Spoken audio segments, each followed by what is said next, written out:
are these people? Oh, here we go. All right. Welcome to another fun-filled episode of Angel in the Afternoon. I'm Angel Rivera with nobody, unfortunately, because Witchy is sick. I just saw her in the chat. She's not feeling well.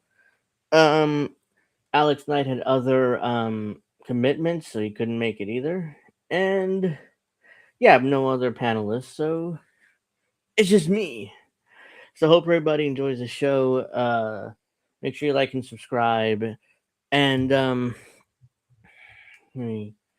let's get started because I got nothing else to say, and there's a lot to talk about this week. So let's get started. So let's talk about let's see here. Yeah, right, Discord. So we got Discord, with their age verification system they're implementing soon.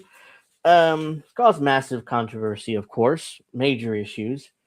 Discord is feeling it because most of their users are pissed about it, as they should be, because in theory, and I'm going to read their statement in a second, but in theory, this is supposed to help kids. Like, we got to protect the kids. So what do we do? What do? They just say, let's just put age verification. And why are my glasses crooked? I think it's better now. Anyways, age verification. Like we got to protect the kids. So let's put in age verification, except for the fact that the issue is like nobody wants to give up their ID. You either have to put in your license and send it to them, or you have to let them take a video of your face, and then they'll send it off to some third party company to confirm that you're over 18 years old. So that's what we're talking about here. That's what we're talking about here. So, whoops. Okay, that's fine. Um, but yeah, so let's get to their statement, and let me find it first because I didn't have it pulled up. Bear with me 1 second. I thought I saved it. I know I saved it, so it has to be here somewhere. Here we go. See, I got it. I favorite or bookmark so many things on Twitter that it's just completely whoops. No, it's okay. Let's just do this. That's still way too small. Okay. Let's try that. That's too small. I'm gonna have to hold on. That's not. That's not it. That's there. You go. That's good enough. So this is Discord's statement. I'm not gonna go through this whole thing. Let's go through the original tweet first. This is from Discord support on February 9th, a few days ago. Discord will soon be expanding teen safety protections worldwide, including teen by default settings and age assurance designed to create safer experience for teens. We're also launching recruitment for Discord's first teen council.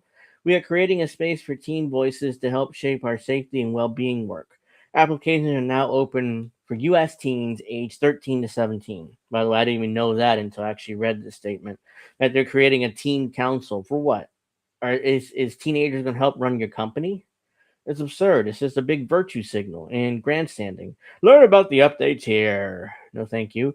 Now let's go to. They released the second statement because the first one went over like a wet fart in church. Let's see. Let's see. So, am I having technical difficulties? Is that because it seems fine on my end, Richie? Um, We've seen some questions about our age insurance update, and we want to share more clarity. We know how important these changes are to our community. Here's what we want you to know. Discord is not requiring everyone to complete a face scan or upload ID to use Discord. The vast majority of people can continue using Discord exactly as they do today, without ever being asked to confirm their age. Oh, okay, I see. I understand the joke.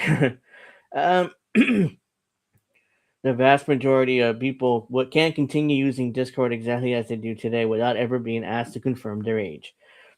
You need to be an adult to access age restricted experiences such as age restricted servers and channels to modify certain safety settings. For the majority of adult users, we will be able to confirm your age group using the information we already have. We use age prediction to determine with high confidence whether a user is an adult. This allows many adults to access age appropriate features without completing an explicit age check. Will this age prediction software work, or it'll purposely think you're a teenager and block you from most of Discord's options in order to do what? In order to force you to either scan your face or show them or send them a copy of your license. So it seems like what makes you what make why would we trust Discord to whoops to you know with our information when why would we trust them with their information, especially since they have a history of being hacked and all people's personal information are out there on the internet. This has happened before with Discord. I mean, it's a few months ago there was a hack. Discord was hacked. So yeah, why in the world would we trust Discord of all people? Hold on.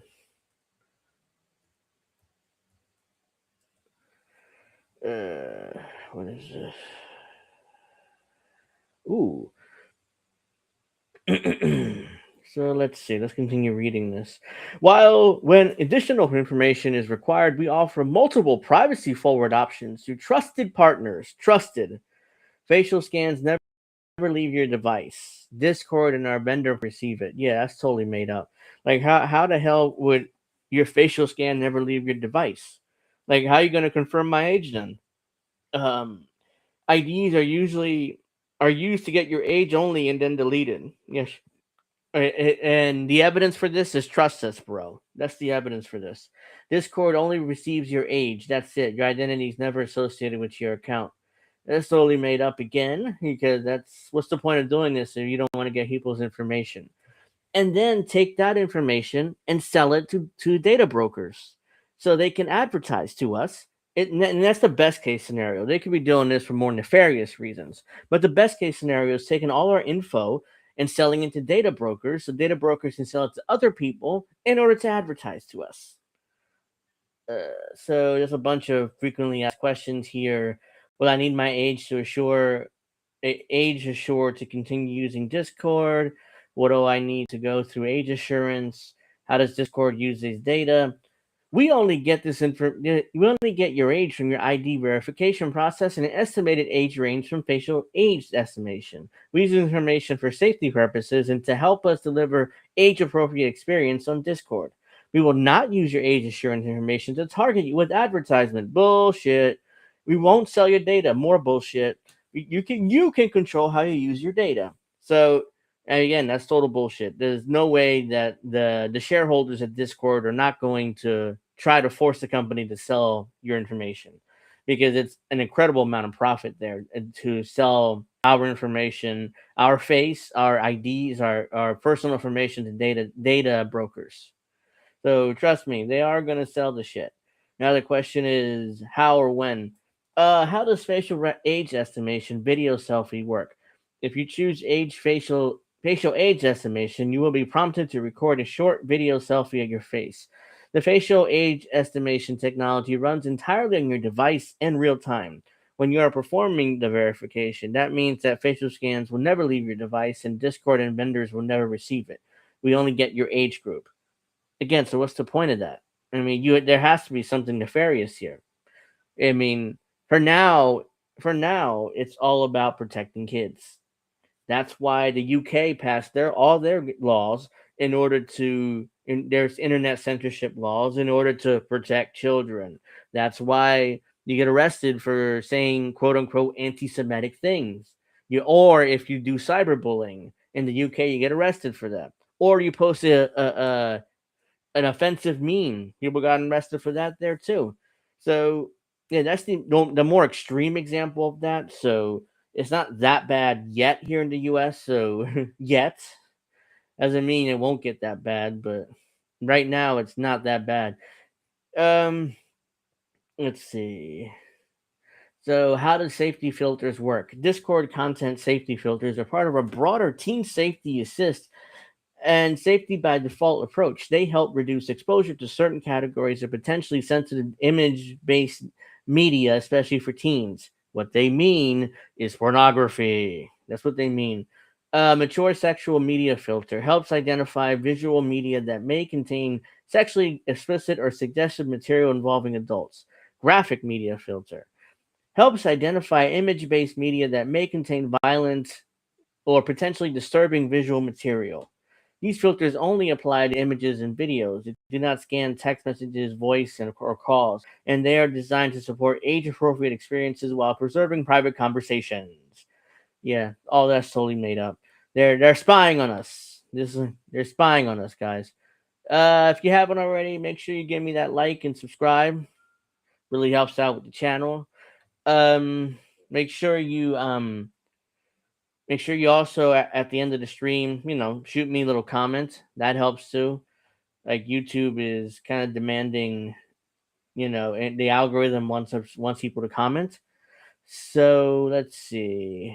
CBC is here. Hey, Witchy's here. Still here. Let's see. So now I'm gonna read. Where is my? Whoops. Where is it? So this Discord article here is from. I haven't shared my screen yet. Well, hold on a second. Oh no, it's here. I'm looking in the wrong spot.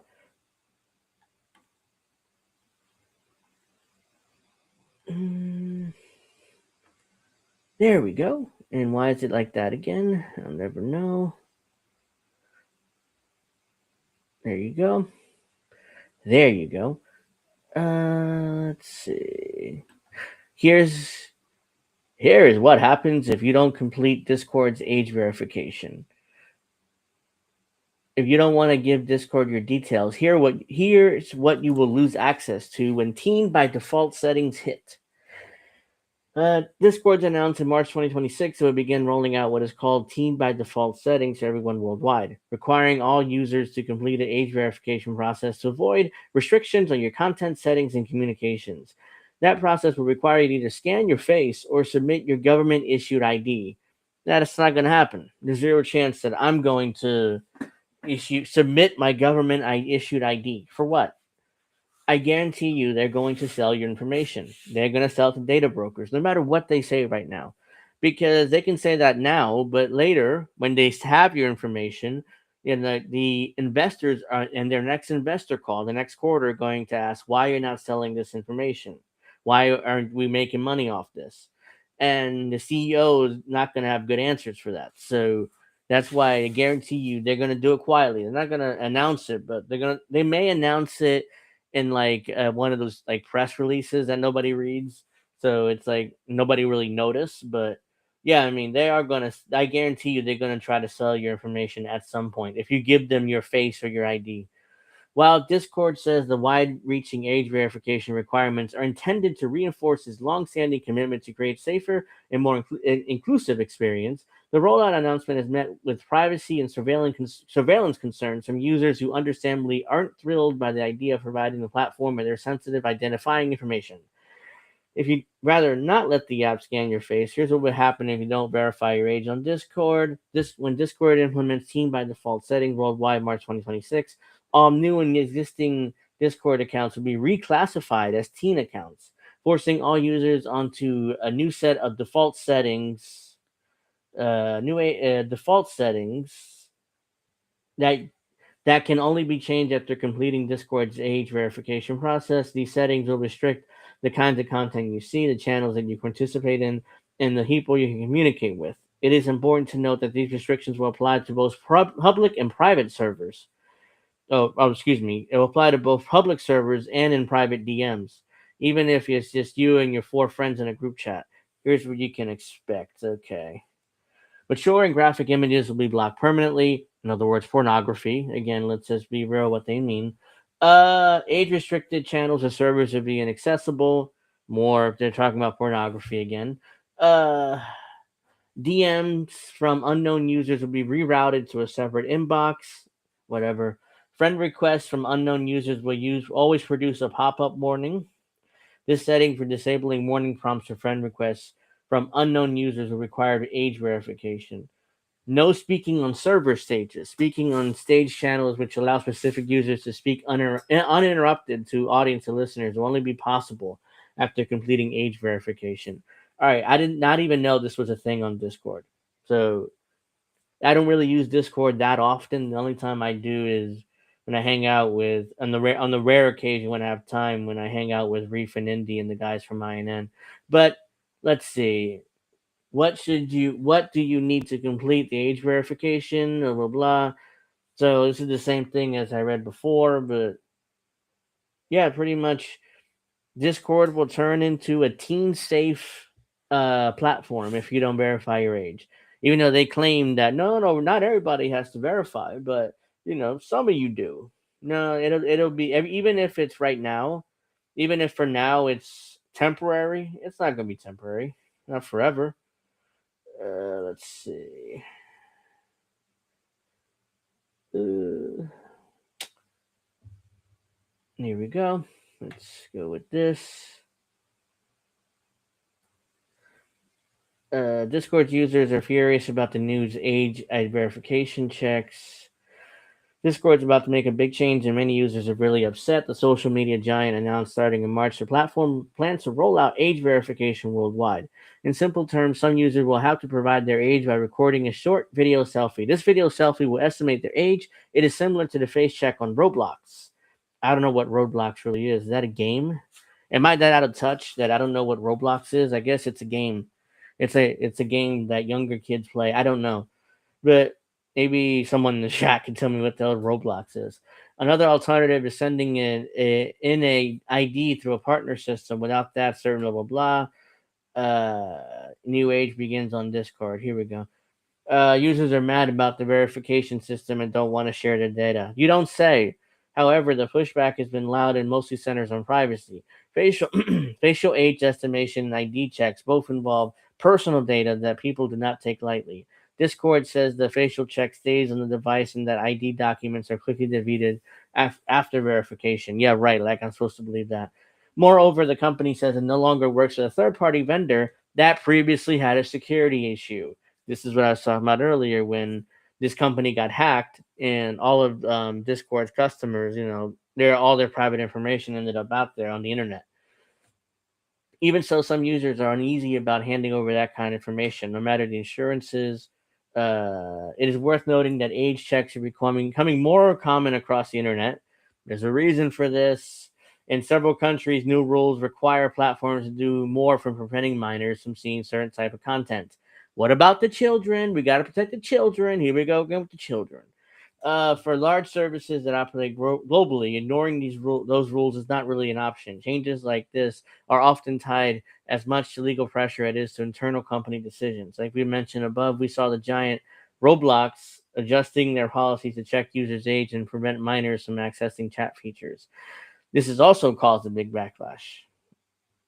So let's see. Online safety, personal data sharing. So the situation sits in a gray area. There's clear arguments about online safety, blah blah blah. There are also concerns about how much personal data should should have to should have to share just to use a communication app. Uh, so yeah, people are pissed off about this. Obviously, they should be because there's an obvious reason why they're doing this. It's not about the kids. It's about control. It's about controlling and censoring the internet, and they're using the kids as an excuse in order to do that. That's what's going on here. They're using protecting kids from adult entertainment, pornography, in order to crack down on on freedom of speech on the internet, cracking down on certain people on the internet, and trying to get them banned from the internet because or or they're going to create a digital social, what's that called, social something, I forget what it is, social point system or something like that the Chinese allegedly have. That's what I'm trying to say. So if you are dissident, if you are too loud on the internet, if you oppose the establishment too much on the internet, you can't use the internet. You can't do anything on the internet. You basically kicked off the internet. So uh, oh, all right. So let's see here. Let's go to so yeah. And also it's a slippery slope because if Discord is demanding your ID or your facial recognition software, why wouldn't I don't know why wouldn't different video games do it, or why wouldn't different more companies pick this up as a protect the children thing? We got to protect the children from adults. We got to protect children from these people and that people, horrible people here. We have to protect kids. Meanwhile, the real reason is obvious because they want to control the internet. So I wanted to go to this. Where is it? So yeah, let's see. So that's what's going on with Discord. Mm, let's see. Let's go to this. Let's go to that. Wait, why isn't it? I don't know. Oh, I'm on the wrong tab. That's why. There you go. Oops, it's too big. Banished in ICE custody. Palestinian hospitalized. Family fears for Lakia Cordia's life. If I'm butchering that, I'm sorry, but it's the best. All right, let's make this a little bigger because I can barely see it. All right, here we go. The family legal team of Lakia Cordia, Palestinian residents of Patterson, New Jersey, are demanding urgent answers regarding her health and whereabouts following a medical emergency that led to the hospitalization after being detained by U.S. and Customs Enforcement (ICE). As of Sunday evening, her location remains unconfirmed and her conditions unknown. Cordia reportedly suffered a serious medical episode on the 6th of February at the Prairie Land Detention Center in Texas. A former detainee who witnessed the incident stated that she had fallen, hit in her head, and experienced a seizure. The legal team representing Cordia has not been informed of her condition or the hospital she was taken to. Even after contacting at least 16 medical facilities across the Dallas-Fort Worth area, ICE has confirmed that Cordia was hospitalized but refused to disclose further details. Cordia, a 33-year-old Palestinian woman and longtime U.S. resident, was detained on 13th March 2025 after voluntarily attending a routine meeting requested by ICE in Newark, New Jersey. She had complied with all immigration. What is that? Why? Oh, it's my mouse. Couldn't read that. She had complied with all immigration proceedings and was not in violation of any terms. Instead of being allowed to return home, she was taken into custody and transferred over 1,500 miles away to a detention center in Texas. ICE arrested Cordia shortly after her participation in a peaceful campus protest at Columbia University in 2024, calling for a ceasefire in Gaza. So she's been in custody ever since 2024, pretty much. Although Cordia was briefly arrested at the protest, she was released the next day and all charges were dropped. Okay, never mind. She was not arrested. I don't know why I said that. She she has only been she has been the only individual still in detention in relation to those demonstrations. She arrived in 2016 on a tourist visa and later switched to a student visa while applying for permanent residency through a U.S. citizen mother. A paperwork error reportedly caused her visa to lapse in 2022. Her lawyers say that though an immigration judge twice ruled for her release, ICE continued to detain her using automatic stays, which we talked about in the show before. Automatic stays where they can just go to a judge and say, "Oh yeah, we can keep her in custody." Oh yeah, you ordered us to release her, but no, we have automatic stays, so we're just going to keep her for now. A controversial mechanism that allows the agency to block court order releases without immediate judicial review. We talked about this in the show a few months ago. Or describing the dehumanizing conditions inside Prairie Land Detention Center, Cordia has said that she has been forced to sleep on bare floors in overcrowded cells, a lack of halal food, halal food, halal food, which is, I guess, Arab food that Arabs eat, pretty much.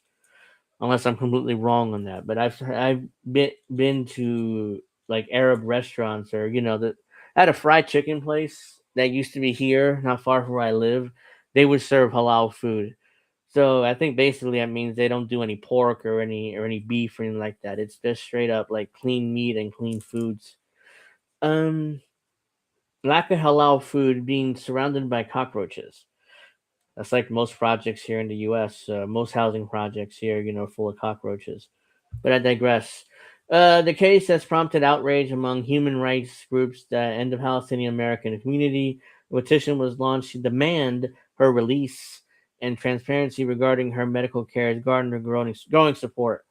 Her detention comes amid a border crackdown targeting let's see, border crackdown targeting pro-Palestinian voices in October. Sami Hamadi, a prominent political communicator and managing director of the London-based think tank, the International Interest, was detained by ICE in San Francisco International Airport after speaking on a Council on American Islamic Relations, or CARE, event.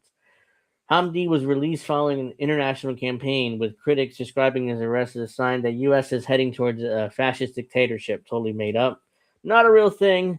The United States is not fascist, but whatever. It's a matter of opinion.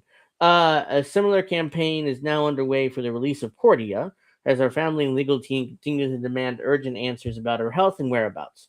So, in other words, she's gone. We don't know where she's at, and hopefully she's not been disappeared, but she's probably been disappeared, unfortunately. So let's see. Nope, nope.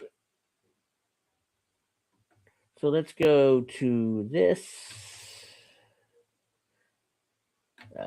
Let's see. Let's go to that. Let's share that. There we go. So we got Macy in the chat. We got plenty of other people. Thank you very much for hanging out with me. I'm by myself this week. So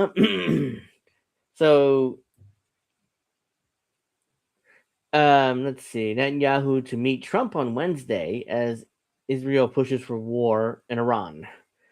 The Israeli leader has said any deal with Iran must include limits on its missiles, a demand that is meant to sabotage diplomacy and assure war. Israeli Prime Minister Benjamin Netanyahu will meet with President Trump at the White House on Wednesday, as Israel is pushing for a new war with Iran following talks between U.S. and Iranian officials in Oman on Friday. Axios reported that Netanyahu was initially set to visit the U.S. on February 18th, but Israel requested the meeting be moved up following the Oman talks. The Oman talks. The meeting will mark the sixth time Trump hosts Netanyahu in the U.S. during this administration. Six. That's more than any other world leader. I mean, 6 times that Trump has hosted Netanyahu. In a statement, the upcoming meeting, Netanyahu's office said that negotiations with Iran must include limitations on ballistic missiles and halting of support of the Iranian axis.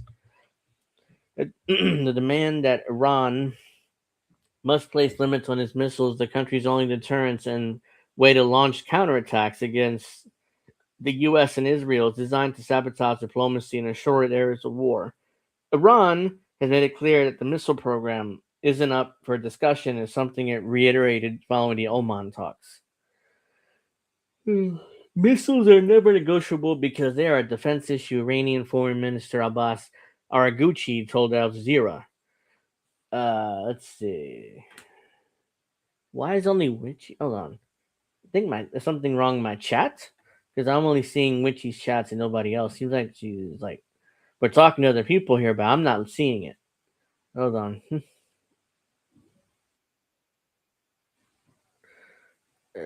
Yeah. See, Macy's here, and I'm not seeing it in my chat. Missiles are never negotiable because it's a defense. I already read all that. Araghchi led the talks in Iran, and Omar met with U.S. envoy Steve Witkoff and Jared Kushner. President Trump's son-in-law, who holds no official position in the administration, has been deeply involved in Middle East policy. So why is Jared Kushner involved in Middle East policy?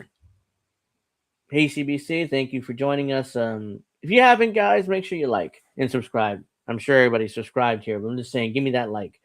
Um, let's see. Why is Jared Kushner involved in this?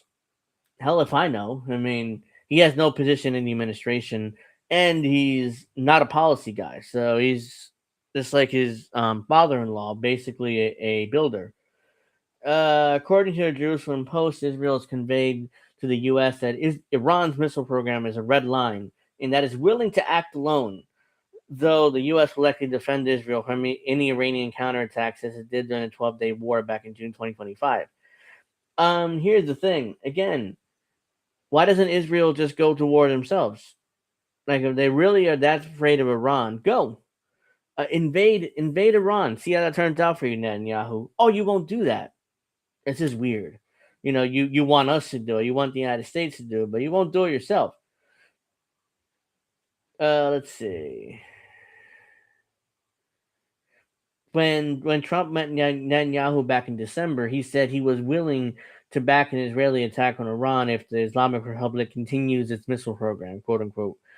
Following the U.S.-Iran negotiations in Iran, Trump said the talks were very good and claimed Tehran was willing to do more to reach a deal than it did last year, though Aragachi said that Iran would not agree to end his nuclear enrichment program. Well, that's good. Yes, that's all they have. That's the only leverage they have. During negotiations last year, the U.S. demanded zero enrichment, which Tehran rejected, but a potential agreement was on the table to establish a regional nuclear consortium involving Iran and the Gulf Arab states. Under the proposed deal, uranium enrichment would occur at the joint nuclear site. The potential location of the site wasn't clear, and negotiations were still underway with Israel launched the 12-day war on June 13th with full U.S. backing.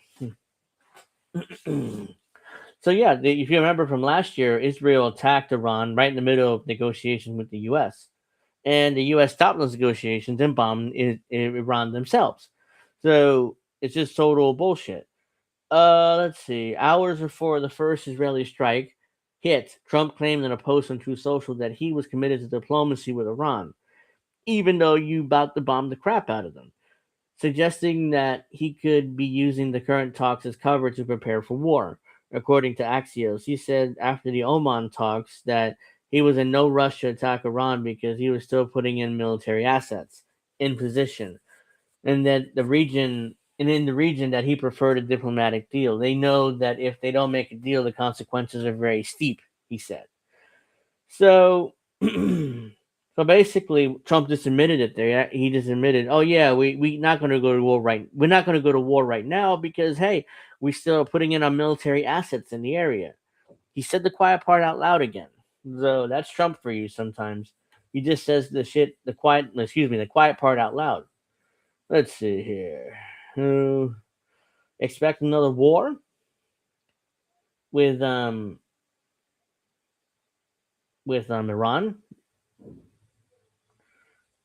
Let's see. Let's go to this one. Oops. No, I'm not interested in subscribing to your newsletter. Uh, let's see. Here we go. The Freedom of the Press Foundation files complaint over raid of reporter's home. This went completely over my radar. Like I did not know this happened at all until I came across this article.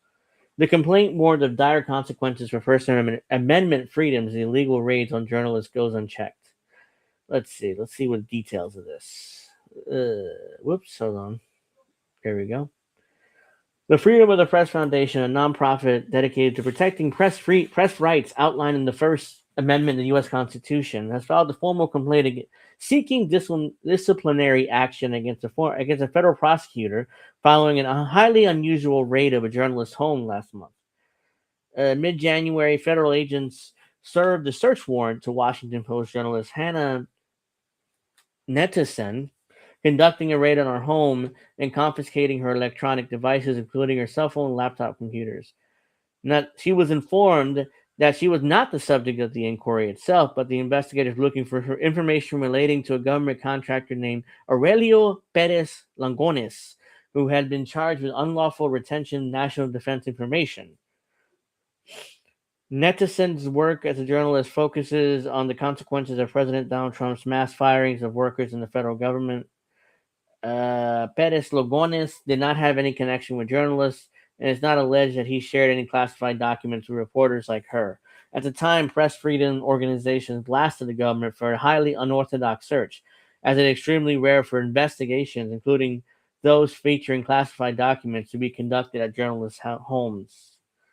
There are important limits on the government's authority to carry out searches that implicate First Amendment activity, said Jamil Jaffer with the Knight's First Amendment Institute at Columbia shortly after the raid took place.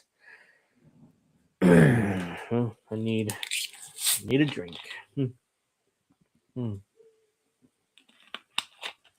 On Friday, the Freedom of the Press Foundation submitted a formal complaint to the Virginia State Bar, alleging that the person who applied for a search warrant on her home, Assistant U.S. Attorney for the Eastern District of Virginia, Gordon Kromberg, had omitted key facts about his request.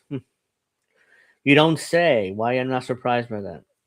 Kromberg, for example, failed to disclose the Privacy Protection Act in 1980, a federal statute that limits search warrants for journalistic work products and documentary materials within his application. As the organization said in its complaint, the Privacy Protection Act prohibits searches of these materials except when there's probable cause to believe the reporter or other target of the search, since the act is not limited to professional journalists, has themselves committed a crime to which the materials relate. The act makes clear that authorities cannot circumvent the exception for reporters' own crimes by deeming reporting itself, aka possession or receipt, protected information, a crime. That is not going to stop them at all. The complaint further alleges that Kronberg's mistake doesn't appear to be a mere oversight, but rather a purposeful omission, you don't say again, given that investigators knew the raid was going to make national headlines. And that, in such circumstances, it has required greater discussion with and authorized by the highest levels of the DOJ, including the Attorney General. You don't say the Attorney General knew about this too. No shit.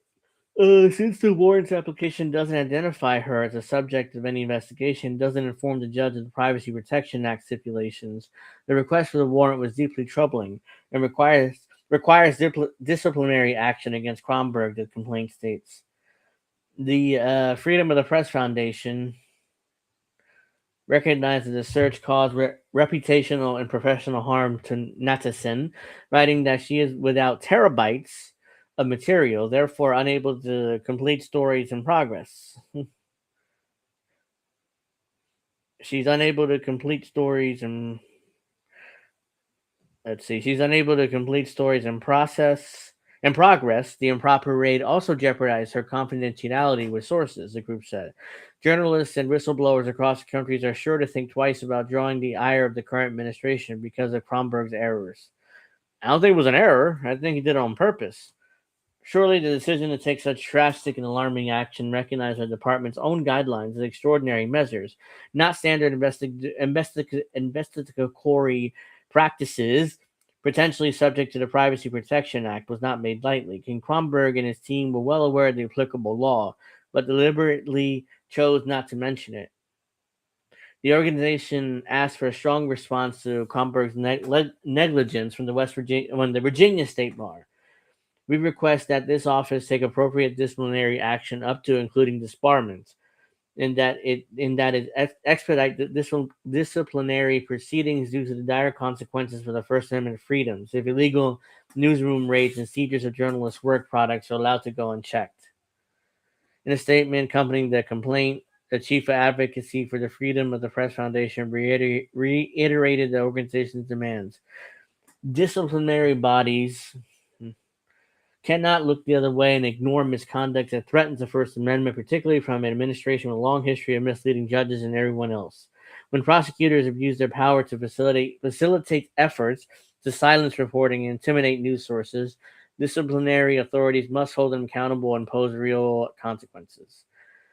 So yeah, pretty much. Allegedly, they purposely ignored the Privacy Act and whatever in order to get a judge to sign off on it for they can invade this woman's home and steal terabytes of data, like everything she ever had in order to do her stories. And it's gone. And obviously the government's not going to give it back. So she's in an impossible situation now, losing her sources, losing, her the information she needed for her stories, etc., etc., etc. So let's go to this. Oops, no. I made a mistake. Hold on. Didn't mean to do that. Here we go.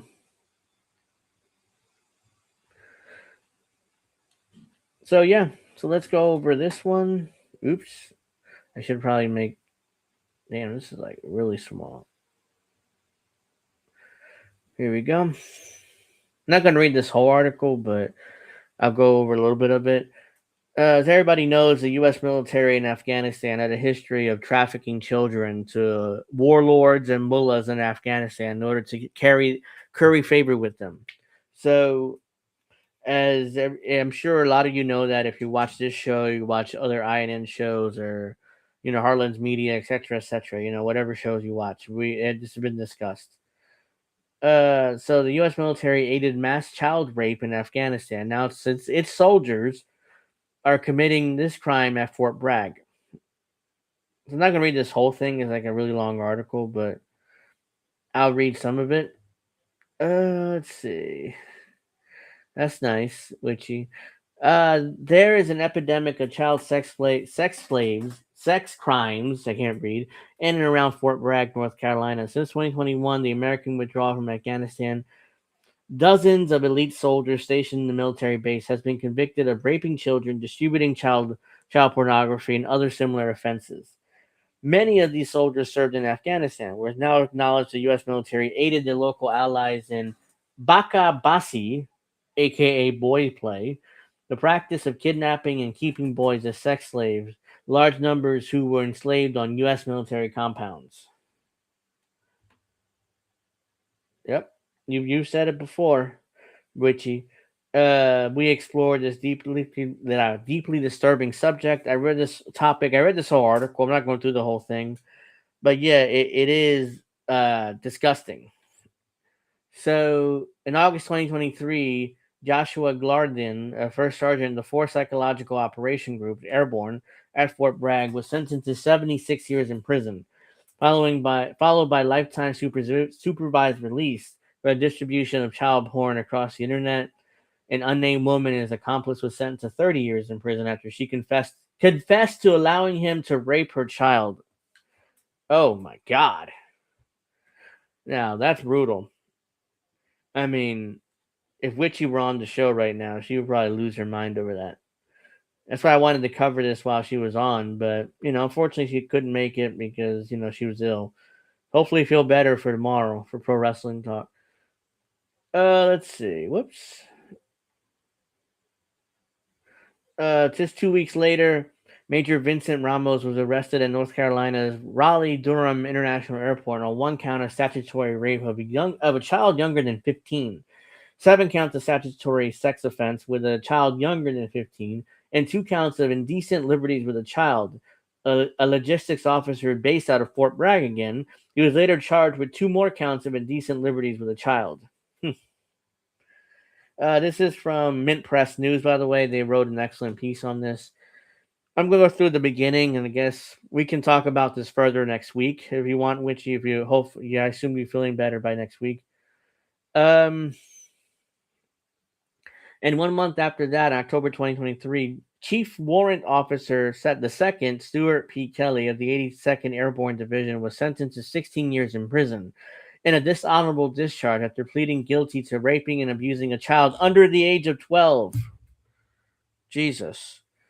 Kelly had made the choice and made the child touch him and perform sex acts on camera. I should have probably put out a trigger warning before this, but unfortunately, I didn't realize. I forgot how bad this article was. Because I read it at the beginning of the week. Meanwhile, Staff Sergeant Carlos Castro Cajias was handed a 55-year jail term, a dishonorable discharge, and a demotion to the rank of private after facing 13 charges of rape of a child under the age of 12. All four of these men were not only based out of Fort Bragg, but had lengthy tours in Afghanistan. But they are merely a tip of a shockingly large iceberg of dozens of individuals from Fort Bragg who have been arrested on crimes relating to abusing and trafficking minors. According to investigative journalist Seth Harp, who uncovered the massive narcotics smuggling and distribution network run by elite military operators at the base in his book, The Fort Bragg Cartel, Drug Trafficking and Murder and Special Forces. There's been a tenfold increase of such cases in 2021 and the U.S. withdrawal from Afghanistan. But there's even more chilling is the choice of the victims for these sexual predators. I've not heard in years about one case of these special forces guys raping a woman. In the same time, I've heard about 15 cases of them raping children, he told Abby Martin and Mike Preisner on the Empire Files podcast. So, yeah, they're going after kids. They're not really going after grown women. I'm not saying they should go after grown women, but still, I mean, they for some reason at Fort Bragg in this very particular military base, they all like children younger than 15, and hell if I know why, because I couldn't imagine being attracted to kids. Uh, all this raises a plethora of serious questions about what's going on at the base and what sort of dark and chilling secrets are being kept there. So I'm not going to go through the rest of this article. I would like maybe we can definitely continue this next week because I do want to discuss this more. Uh, Epstein may have died, but his trafficking did not. No, we're still, they're still trafficking like children here and stuff, unfortunately. So let's see. Oops, I did it again. Like I keep making that same mistake. So yeah, we'll continue covering that next week. It's a really long article, so I don't want to go through it all at once today because my throat gets tired and I got other things to cover. So we're definitely gonna get back to that article next week. Uh, so let's go here. China orders banks to limit purchase of U.S. Treasuries. So, oops. Chinese regulators told financial institutions to reduce their holdings of U.S. Treasury bonds, Bloomberg reported on February 9, citing people familiar with private discussions. The guidance was delivered verbally to major banks throughout China in recent weeks, and regulators citing concentration risk and market volatility as reasons for the directive, according to the source. Banks were urged to limit new purchase of U.S. government bonds, and those with large existing holdings were instructed to cut their exposure. In other words, it's like, yeah, don't keep buying U.S. bonds. I mean, we can't. Don't keep giving money to the United States. Uh, the directive does not extend to China's state holdings of U.S. Treasuries, and officials did not provide specific targets for size or timing of any reductions. So, the Chinese government does not apply to the government. It applies just to like the banks in the country. So, the Chinese government still can buy bonds, I guess, and keep them. Regulators presented the move as a diversification of market risk rather than as geopolitical maneuvering and a loss of confidence in the U.S. credit worthiness, the sources said. Well, no, it's definitely a geopolitical move, try to hurt the U.S. because it isn't like they're trying to pretend there's like diversification of assets, but no, they're definitely trying to hurt the United States here. The instruction came before last week's phone call between Donald Trump and Xi Jinping, with Trump planning to meet the Chinese leader at a summit in Beijing as soon as April. U.S. Treasury yields rose slightly again following the news and Asian afternoon trading, while the dollar weakened against major peers. Chinese banks had approximately $298 billion in dollar-denominated bonds in September, according to the State Administration of Foreign Exchange data. The portion consisting of treasuries remain unclear. Officials communicated concerns that substantial U.S. government debt holdings could expose banks to sharp swings. These worries mirror those expressed by the government and fund managers elsewhere amid the questions about the dollar's appeal in the U.S. debt safe haven status. China's treasury holding has fallen over the past decade, dropping to $683 billion in November 2025, the lowest since 2008, and roughly half of their 2013 peak. While Japan overtook China as the largest U.S. creditor in 2019, followed by the UK surpassing China last year. So Japan has become our number one creditor. So they're the ones buying. No, I don't want this. Get rid of this. There you go. Let's see. I went back to the beginning. Wait. Oh, here we go. Oh, here we go. Despite some analysts cited by Bloomberg suggest the actual decline may be smaller, noting that Beijing may have moved holdings to European custodian accounts, pointing to Belgium's treasury holdings, which has quadrupled since 2020. Yeah, I know the ads are terrible. 2017 to 481 billion. Foreign holdings of U.S. treasuries reached a record $9.4 trillion in November. These bonds are basically loans. Like, hey, I'll sell you you can buy these bonds off of me, and you give us cash in exchange, and we'll pay you back one day with interest. Which is why the U.S. government debt is at $39 trillion the last time I checked. Because imagine all these countries calling in that debt. We're fucked. We don't got $39 trillion laying around. We got $0 laying around, quite frankly, because the government, as soon as you get taxes, they don't pay down the debt, or they don't decrease the deficit. They just spend it. They spend it like drunken soldiers on a Sunday night at a bar. So no, we don't have $39 trillion lying around. So China calls in their debt. If Japan or the UK or all these countries want their money back, we're not. That's not going to happen. Even if we try to print $39 trillion, it's not going to happen. It's massive and it's hyperflation. Milk will cost $100 per gallon, and we're done. People starving. It's going to be terrible. So no. So and the world economy will collapse because the U.S. basically is the center of the world economy. So if they ask for their money back, we all fall. It's not just us. It's everybody. The entire world would fall, basically.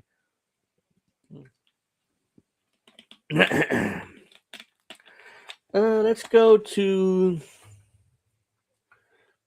Excuse me. Let's just. Sorry, I should probably turn off my mic, but I just need to clear my throat. All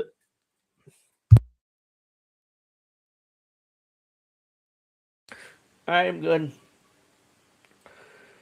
Let's go to this story here.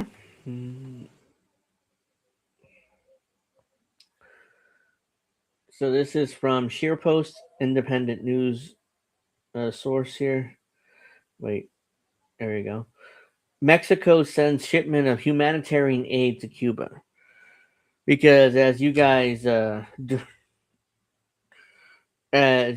know, Cuba has been blockaded basically. So that's why they're all blockaded. Nobody can do anything. It's kind of like what's going on in Venezuela. So let's see here. The government of Mexican President Claudia Sheinbaum announced the shipment of 814 tons of milk, wheat, beans, rice, and other foodstuffs to Cuba on Sunday, February 8th. The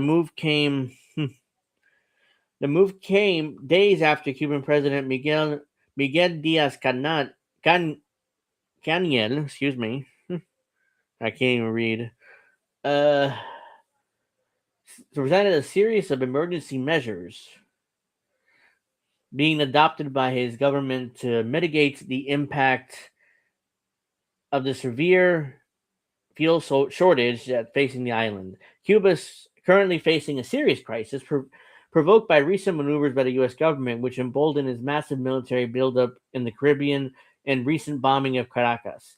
It has sought to further tighten the blockade on the island, hoping that to finally force the overthrow of the government. On January 29th, Trump announced an executive order under which any country that trades hydrocarbons with Havana will see a 10% increase in tariffs on its products exported to the United States. The executive order was said to have targeted Cuba's main energy suppliers: Venezuela, Mexico, and Russia. Venezuela was already effectively forced to halt oil shipments to Cuba due to the naval blockade imposed by the U.S. against Venezuela, which already resulted in the illegal seizure of Cuba-bound Venezuela oil tanker. By the way, that's piracy. We just robbed them blatantly, and now we're gonna take that oil and sell it for them and allegedly give them a tiny bit of the money. So hold on a second. Chris says, not to sound like I'm simping for China, but I've heard the Chinese say that they consider the collapse of the U.S. to be a huge problem and they want stability in the U.S. They do. That's why they're never going to call in their debt. They're going to keep those U.S. bonds and they're going to keep buying more of those bonds in order to, to stabilize the U.S. The economy, because China needs the U.S. just like we need China. It's a symbiotic relationship. Without U.S. corporations and Western corporations shipping the job to China, they have no jobs. And without us buying cheap Chinese merchandise, and cheap toys and all this shit that comes from China, they're screwed too. So they don't have us, they're screwed, and we don't have them, we're screwed. So yeah, imagine making an iPhone in the US. You know how much it's going to cost us to buy here if they make it here? And you're talking about $1,200 for an iPhone 16 Pro Max. It's going to be 2,500 or 3,000 because Apple's got to turn a profit. They have to have a certain profit margin, and they're going to continue. And that's why no matter what, the manufacturing jobs that left wing progressives are obsessed with, it's never coming back. Never, because that means it's going to be twice the price to get all our tech that we need or want. Not we do need it. It's 21st century. We need the internet, but I digress. Venezuela was already effectively. I already read that. Which Russia, a country which, due to heavy sanctions, is the most decoupled from the U.S. economy, has declared that it will continue supplying fuel to Cuba. The government has said that the situation in Cuba is truly critical, and top government spokesperson Dmitry Peskov said we are in close contact with our Cuban friends through diplomatic and other channels. So the Russians are like, yeah, we're going to continue sending them oil. What are you going to do about it? So Mexico, for its part, announced that it's engaged in negotiation with the U.S. over oil shipments. President Claudia Sheinbaum has openly declared a rejection of the Trump measure. You can't suffocate people like that. It's very unfair. Well, I mean, Trump's going to keep doing it, so you can grandstand all you want down there in Mexico City, but ultimately, it's not. You saying that is correct, but it's not going to change much. She also promised that Mexico will continue to help Cuba in any way possible. We'll continue to support the Cuba and take all necessary diplomatic action to resume oil shipments. In recent days, after learning the Trump administration's threat, Mexico, one of the few countries that sent oil to Cuba, was said would consult with Washington to determine the extent of possible retaliation. Uh, According to Cuban President Miguel Diaz Canel, excuse me, not a single drop of oil has entered the island in 2026, posing a serious threat to the country that depends heavily on fuel for its power grid and keep transportation, health, education, and other key systems functioning. Government officials and political analysts, I can't read at all today, have claimed that the vision measure seeks to annihilate the Cuban people, which is obviously what's going on here. Chris says manufacturing in the U.S. would have to be automated to make it competitive. Or that is true, or you use AI. Like AI and androids are taking over manufacturing anyways. So that's the one way I could see manufacturing coming back to the U.S. if they use AI or androids. So I talked about this in a meeting that I had with like T-Mobile executives because I'm a part of this like digital equity training program through the Department of Labor. So I have to take these classes. So it's like they and basically what I was saying in that meeting is, oh well, we need what about AI? Is T-Mobile replacing jobs with AI? And one of the people said, no, we're not going to do that. We're going to train our employees to use AI. We wouldn't fire entry level workers. And I thought to myself, yeah, now, but I guarantee you will because the profit margin is too high. Compared, you're employing a human. They work 8 hours a day. They take a 30-minute lunch, and then they don't work every day. They work 5 days a week. Sometimes, I mean, sometimes you got part timers who work 2 or 3 days a week. So, and they complain a lot, and they want more money every year. and so AI becomes more and more tempting for these corporations. So let's see. Hey Vicky's here. Natalie, Billy Banjo is here. Thank you for joining me, everybody. Make sure you, if you haven't already, give me that like. So the reason why I went off on a tangent there. The reason why I brought that up was because we were talking about AI and automation in order to bring back manufacturing. So the way that we need to do this is us as citizens have to educate ourselves on AI, because AI is not going anywhere. It's here, it's with us. Hell, right now in all our browsers, pretty much, if you use Microsoft Edge or you use Chrome, there's an AI button right there. You can click and ask AI your questions. By the way, I don't use it, but it's right there. So I try to avoid AI at all costs. But if you're gonna go in the workforce right now, you're going to need to use AI. So it's on us to learn AI and to, get ourselves employable, especially if you're, in the entry level parts of your jobs, your job search. Jesus. It's like, and no, I've not had a drop of beer today. So I don't know why I can't speak. Let's see. Former Colombian President Ernesto Samper shared this opinion on a post SOS for Cuba. The genocide of Cuban people is being prepared by suffocating their vital conditions for survival. This is what the U.S. always does.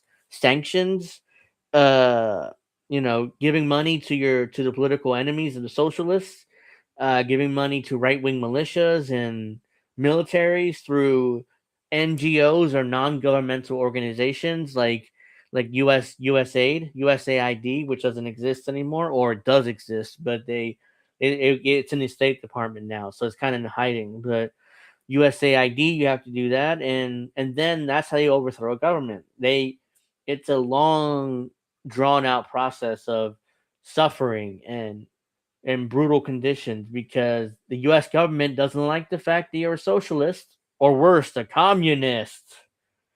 Let's see. Mexican solidarity with Cuba. First part, the Cuban president said, "Thank you, Mexico, for your solidarity, affection, and always warm embrace of Cuba."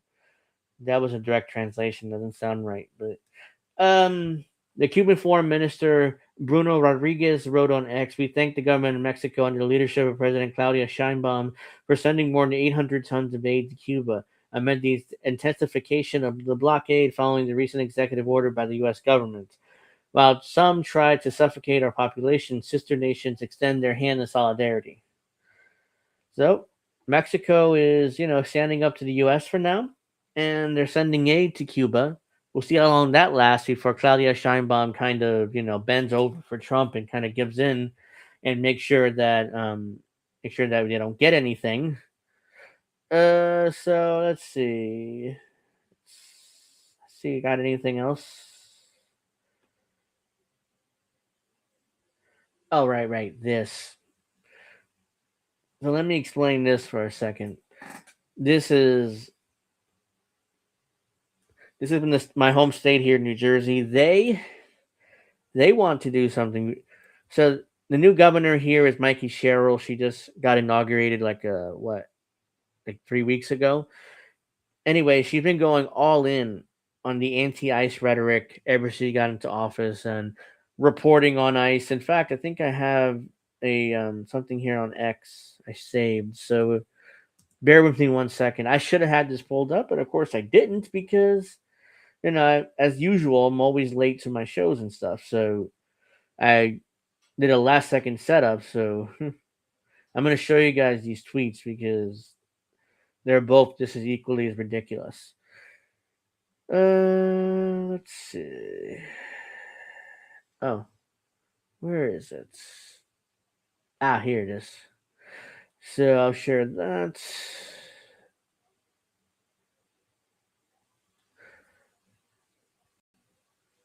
So here we go. What?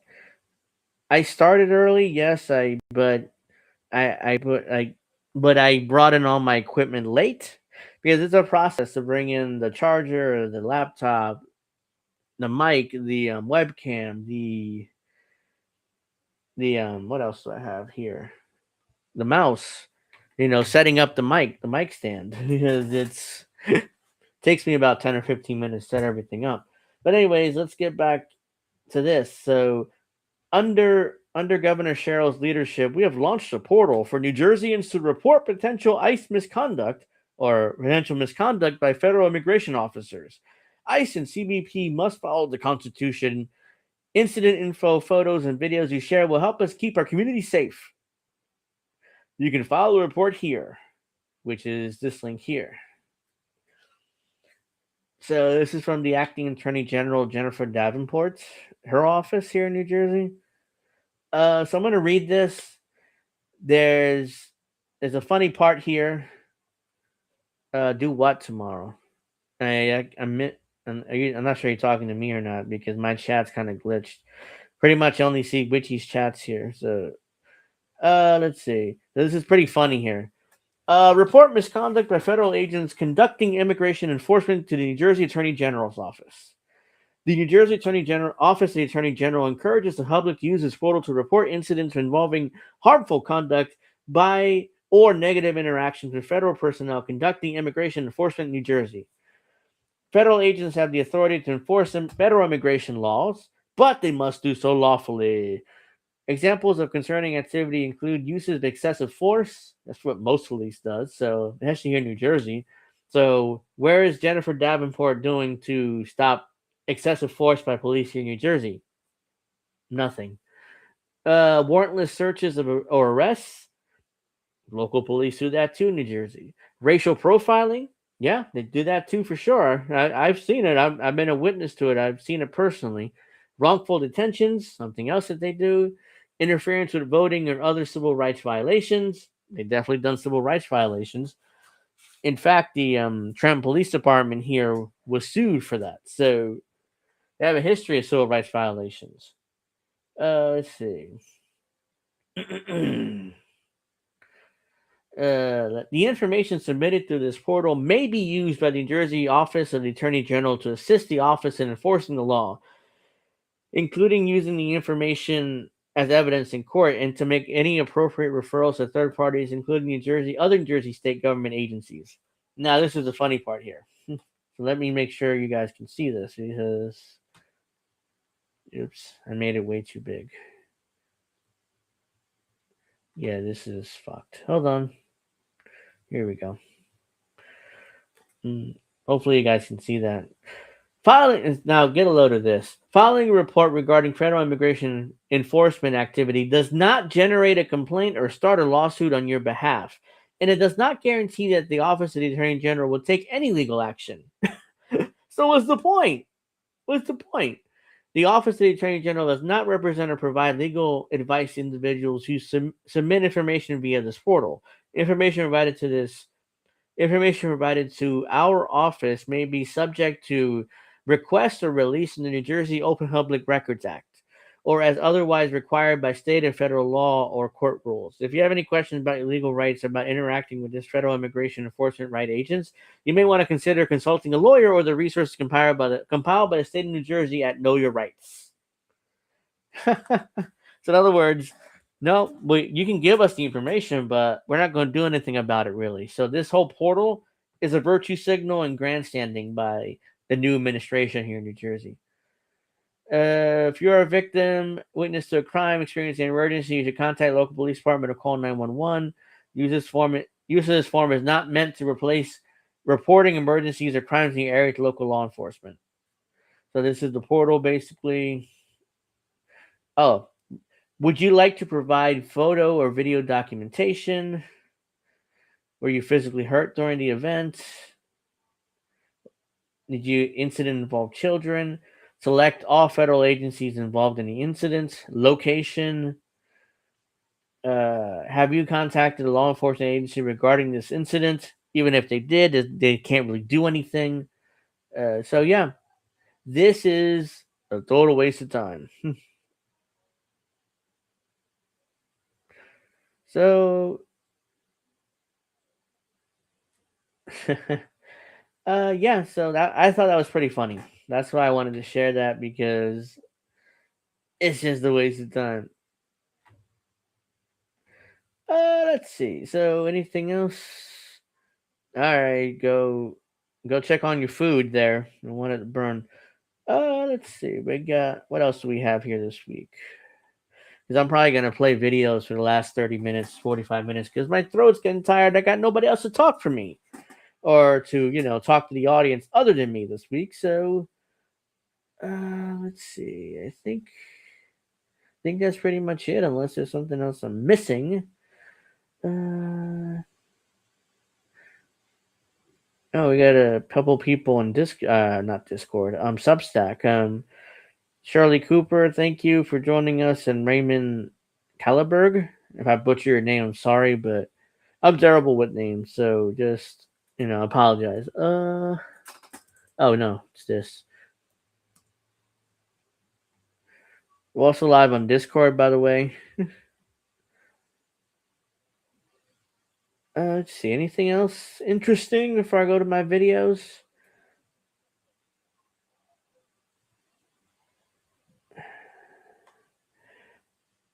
Oh, right. I forgot about that. The shutdown. Jesus. I mean, the Department of Homeland Security, the Democrats are refusing to fund it. So, that is it. This can't be true. So let's share that instead. Whoops. NBC News. Members of Congress demand DOJ stop tracking lawmakers' Epstein file searches. So apparently the lawmakers are mad because the DOJ is tracking their Epstein file searches. Attorney General Pam Bondi took a document referring to Representative Familia Jayapal's search history to House Judiciary Committee hearing Wednesday.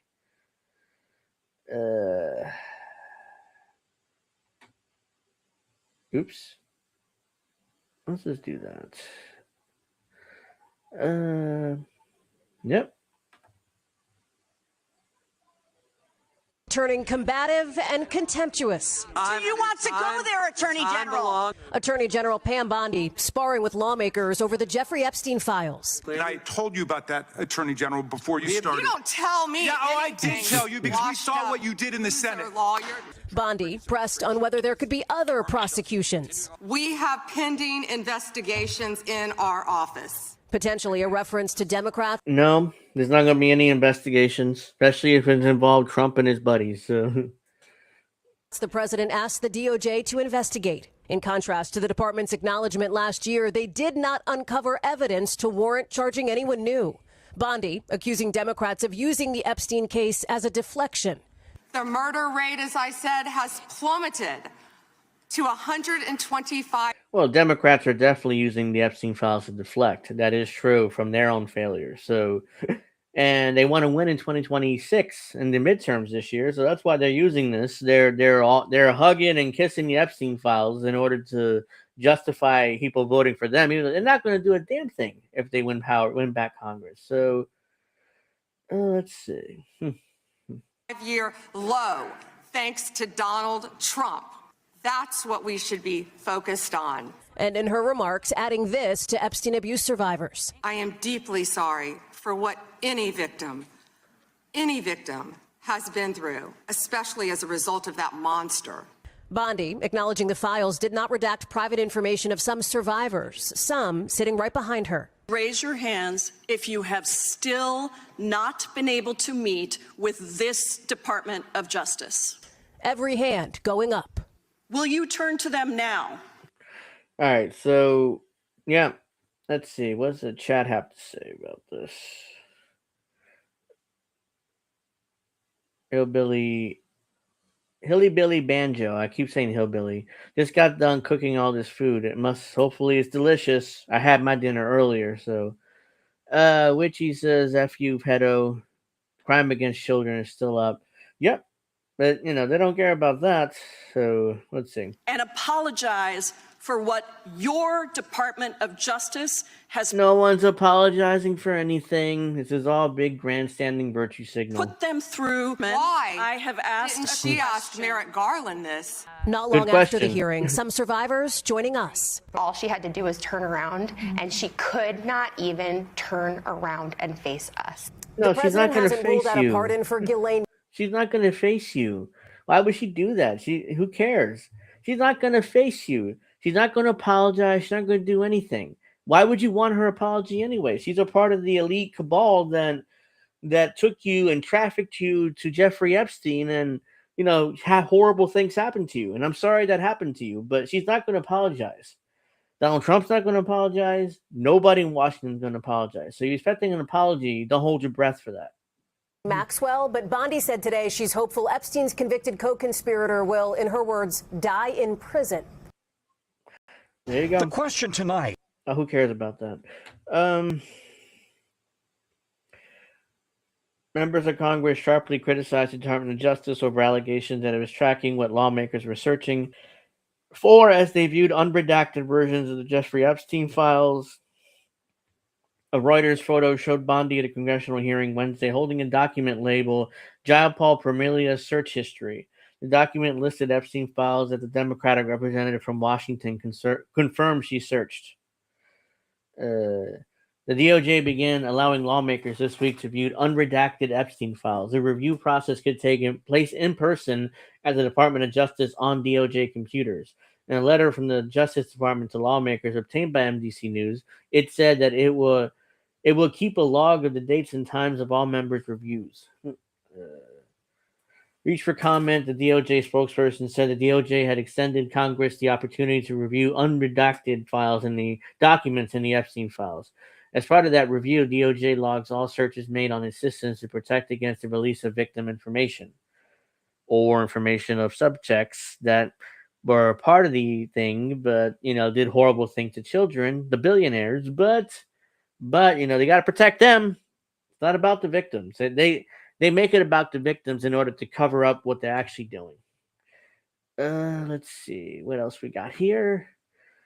The backlash from lawmakers to growing outrage over the department's handling of the Epstein records.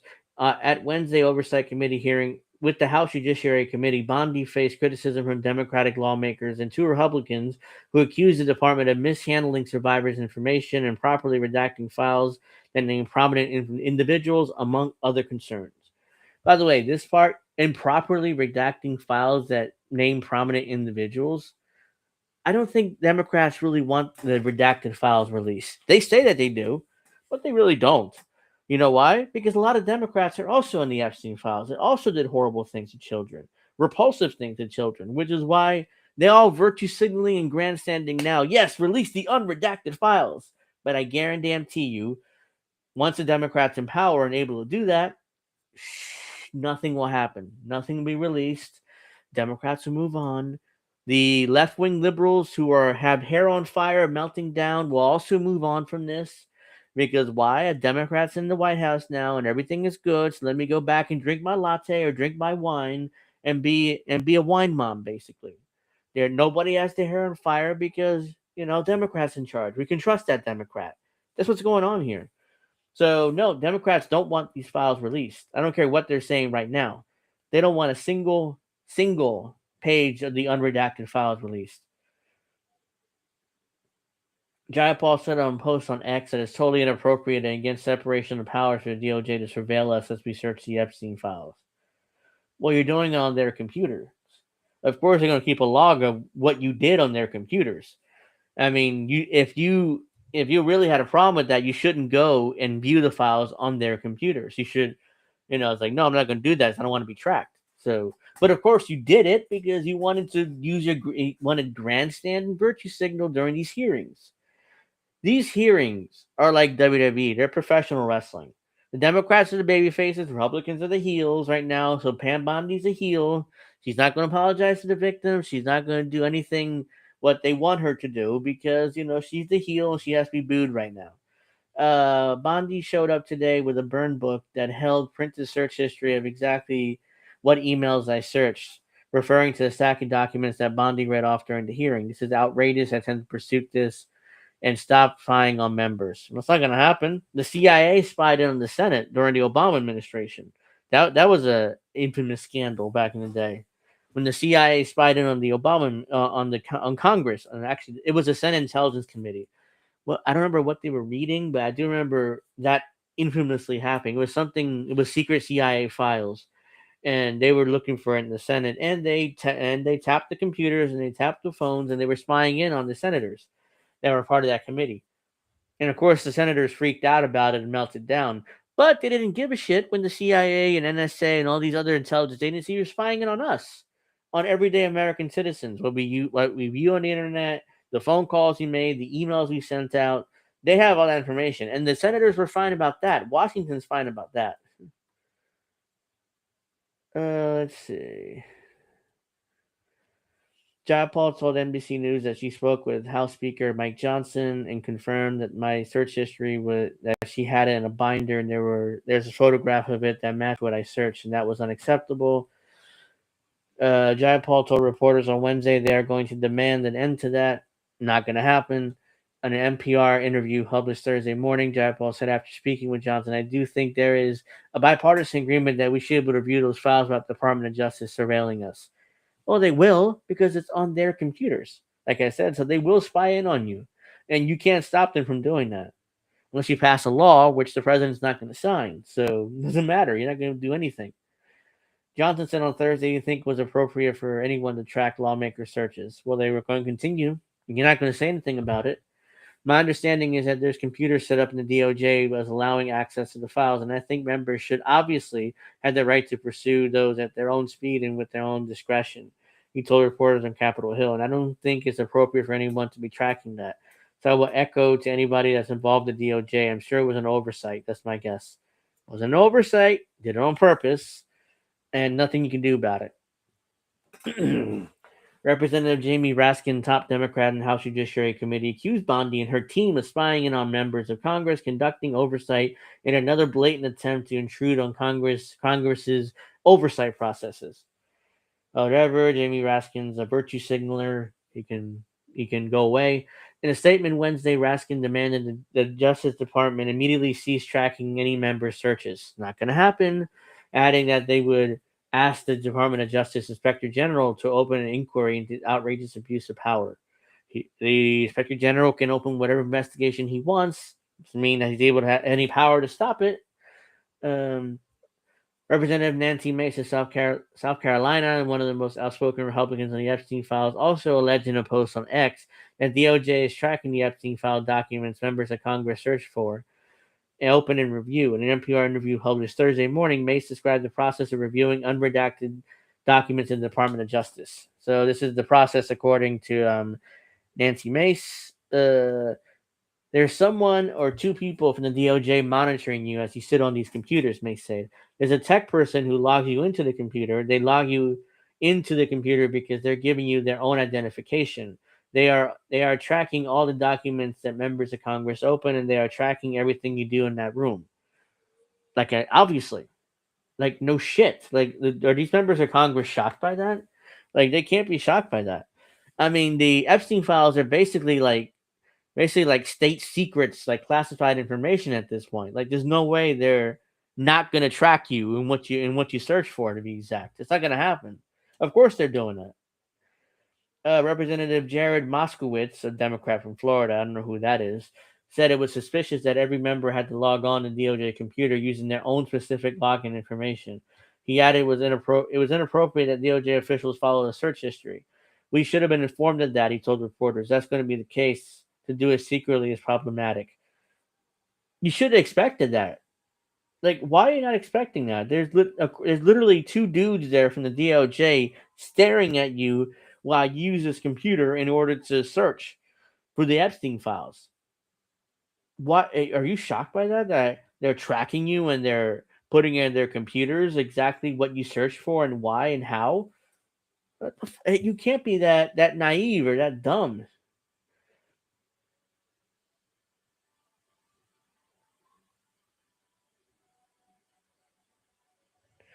Fred Edwards says revealing what Congress searches while inside a skiff is a violation of national security protocols. This ain't reading Congress's mailboxes. That's not going to stop them. If it's a violation of national security law, it's not going to stop them. They're going to continue doing it. That's for sure. They're not going to. They're not going to stop anything. Let's.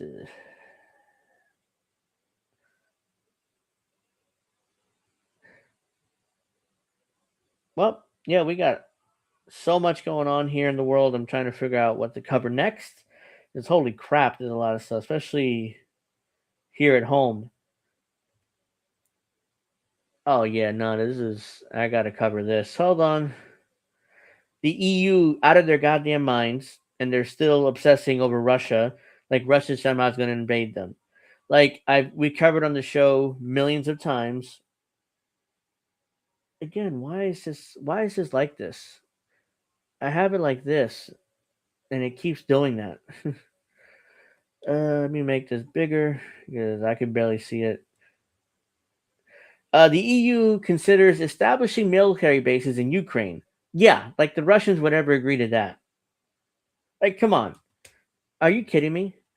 Yeah, like the Russians would ever agree to allowing the EU to build military bases in Ukraine right next to their border. Not going to happen. The European Union is considering establishing 2 military bases in Ukraine. Not going to happen. Not in a million years.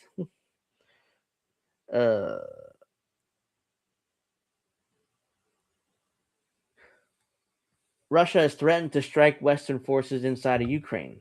Obviously, we have been discussing the training of Ukrainian soldiers on the soil of Ukraine, EU Foreign Policy Chief Cashapp said on Wednesday. I butchered that name, but it doesn't matter. We have identified 2 training centers that can be used for that purpose. Yeah, the Russians never allow that. You can posture all you want. Doesn't mean the Russians are going to let you do that. And there's no way you'll do that without the U.S.'s approval, and Trump is not going to allow that either. So all of this posturing is a big waste of time and a waste of breath. And quite frankly, a waste of my time because it's not going to happen of me covering this. Western countries have trained tens of thousands of Ukrainian soldiers over the 4-year war with Russia. The conflict become a war of attrition, and Kyiv is facing manpower shortages. No shit. Ukraine has attempted to fill its military with conscripts or people that are mentally handicapped, aka retards.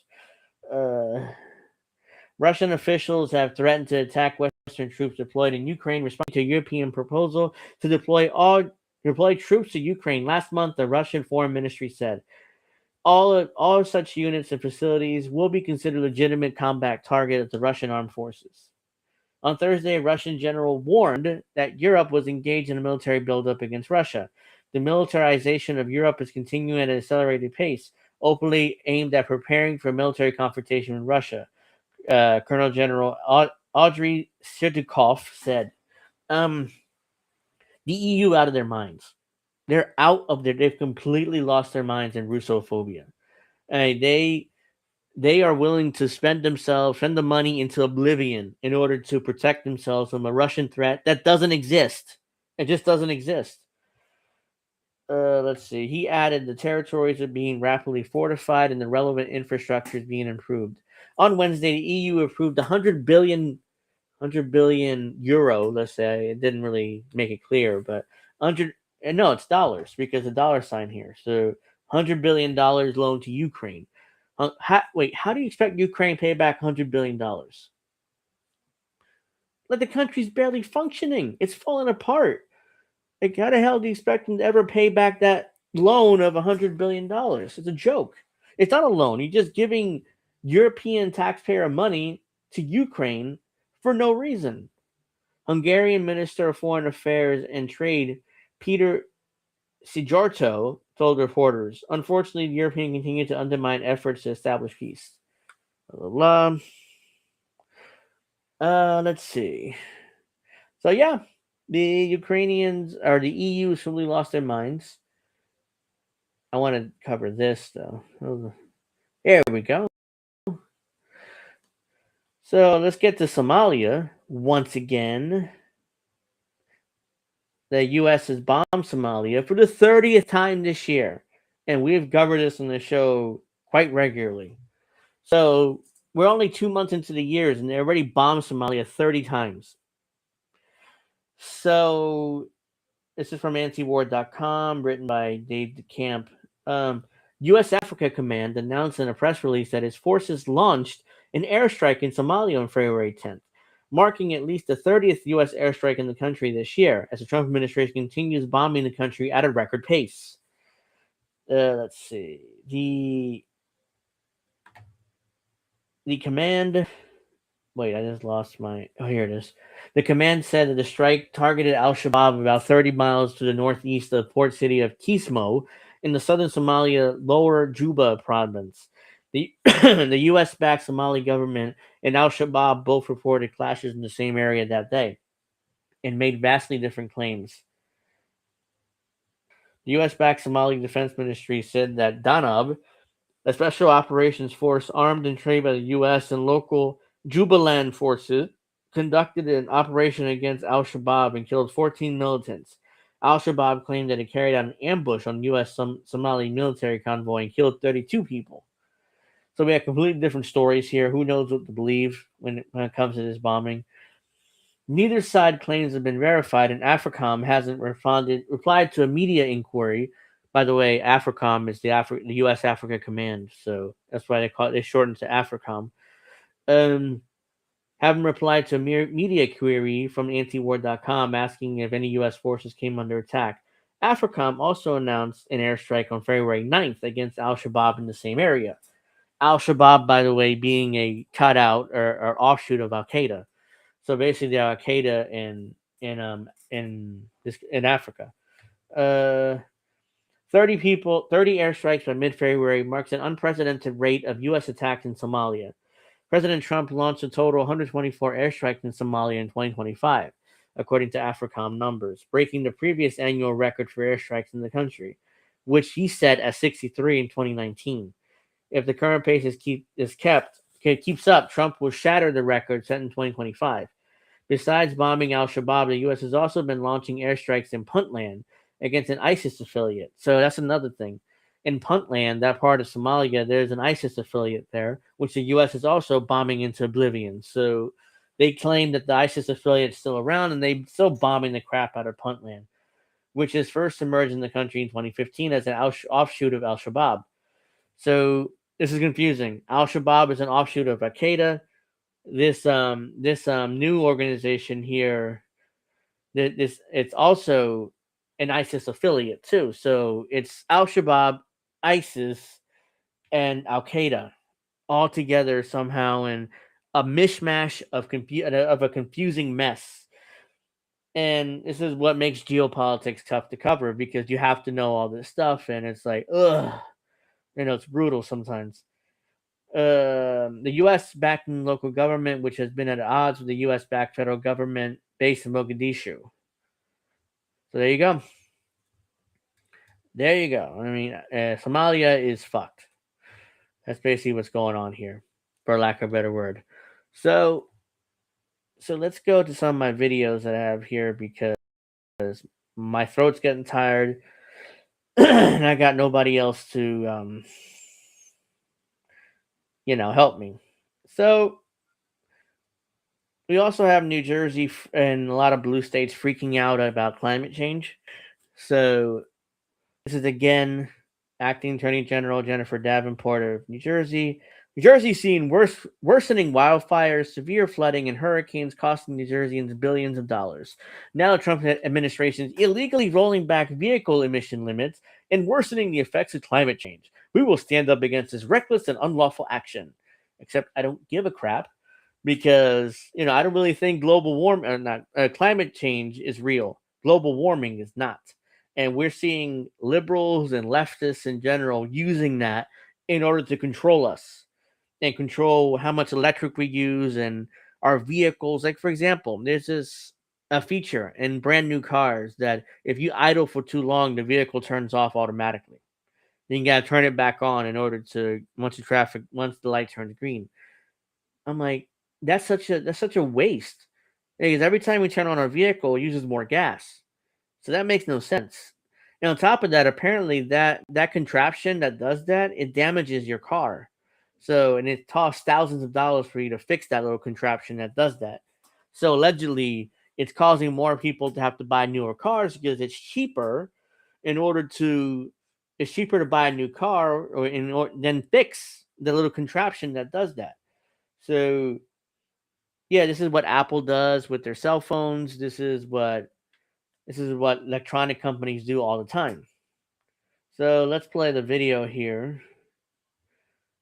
This is the president of the United States here, and this is a big one. If you're into environment, this is about as big as it gets, they tell me, and it's an honor to be here with a terrific person who's worked so hard on this, and some other terrific people. Thank you very much. But I'm pleased to be joined today by EPA Administrator Lee Zeldin, who you all know, and to announce the single largest. Yes, and he's also an oil executive and a shout out to the oil industry. So yes, we know Trump, but this is deregulatory action in American history. That's a big statement in American history, and I think we can add the words by American far. history. Under the process just completed by the EPA, we are officially terminating the so-called endangerment finding, a disastrous Obama-era policy that severely damaged the American auto industry and massively drove up prices for American consumers. Prices went up incredibly for a worse product. This action will eliminate over $1.3 trillion of regulatory costs and help bring car prices tumbling down dramatically. You're going to get tumbling down dramatically. I don't know about that, but I mean, I have no problem with them ending these over-the-top climate, global warming regulations, because a lot of these contraptions are just. We don't have new car here, obviously, but a lot of these newer cars have that contraption where it turns off automatically in order to save fuel and to stop global warming. a better car. You're going to get a car that starts easier, a car that works better for a lot less money. In 2009, Barack Hussein Obama. In 2009, Barack Hussein Obama, who uses his middle name, by the way. I mean, nobody does. I mean, this is classic Trump birtherism stuff. That and Barack Hussein Obama. His EPA designated fossil fuels such as oil, gas, and other things that actually make factories rock and roll and other things drive very nicely as a threat to health and human welfare, known as the endangerment finding. This determination had no basis, in fact, had none whatsoever, and it had no basis in law. On the contrary, over the generations, fossil fuels have saved millions of lives and lifted billions of people out of poverty and all over the world. All over the world. Well, there you go. Let's see. Natalie says prices are going up on everything. Just see the folks next door complaining about their power bills. Oh God, here in New Jersey, power bills are going up every year, every year pretty much. I mean, part of that has to do with the AI super centers that are sucking up all the electricity and all the water. So, and there's also deals between electric companies and these AI super centers that they charge them way less electric than what they actually use. So what the electric companies do, they pass on the cost to us because they have to make their profit somehow. So if they're not getting it from the AI super centers, they don't get it from us, which means our electric bills goes up exponentially. So let's see, I don't want to accidentally show copyrighted material here, which is why I cut off the camera, but Witchy says our power bill has gone up again over $300 sometimes. Wow. Jesus, and this is the thing. I keep all the lights off here, and I only use, like, now I need the light on obviously for the show, or else you won't see me. So, but usually I like keeping all the lights off just to save some money. And so far, our electric bill is expensive. It's not $300, but it's higher than what it was last year. Whoops, I forgot to share my screen. I don't know why it does that every time. There we go. Get rid of that. So Microsoft AI CEO, Mustafa Suleyman, said that most, if not all, professional tasks will be undertaken by white collar workers will be fully automated by AI within the next 12 to 18 months. So forget about entry level workers. We're talking about white collar middle management here. They're trying to get rid of. So if you're not a billionaire rich dude, your job is going to be destroyed by AI, according to the Microsoft AI CEO here. He's telling you straight up that even if you're white collar middle management, your job is gone pretty much, we expect. So let's watch this. Hopefully he speaks English, I understand. You talk about superintelligence. Most of your rivals talk about AGI, artificial general intelligence. Explain the difference between AGI and superintelligence. I prefer the definition that focuses first on what would it take to build a system that could achieve most of the tasks that a regular professional in a workplace goes about on a daily basis. Think of it as a professional grade AGI. How close are we? I think that we're going to have a human level performance on most, if not all, professional tasks. So white collar work where you're sitting down at a computer, either being, a lawyer or an accountant or a project manager or a marketing person. Most of those tasks will be fully automated by an AI within the next 12 to 18 months. And we can see this in software engineering.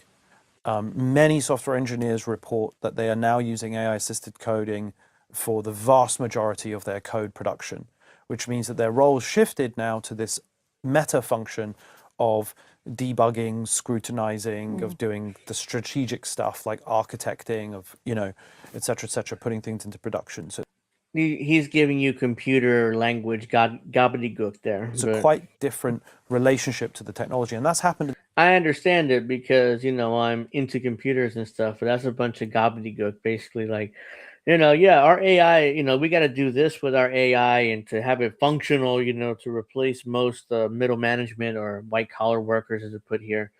So let's see.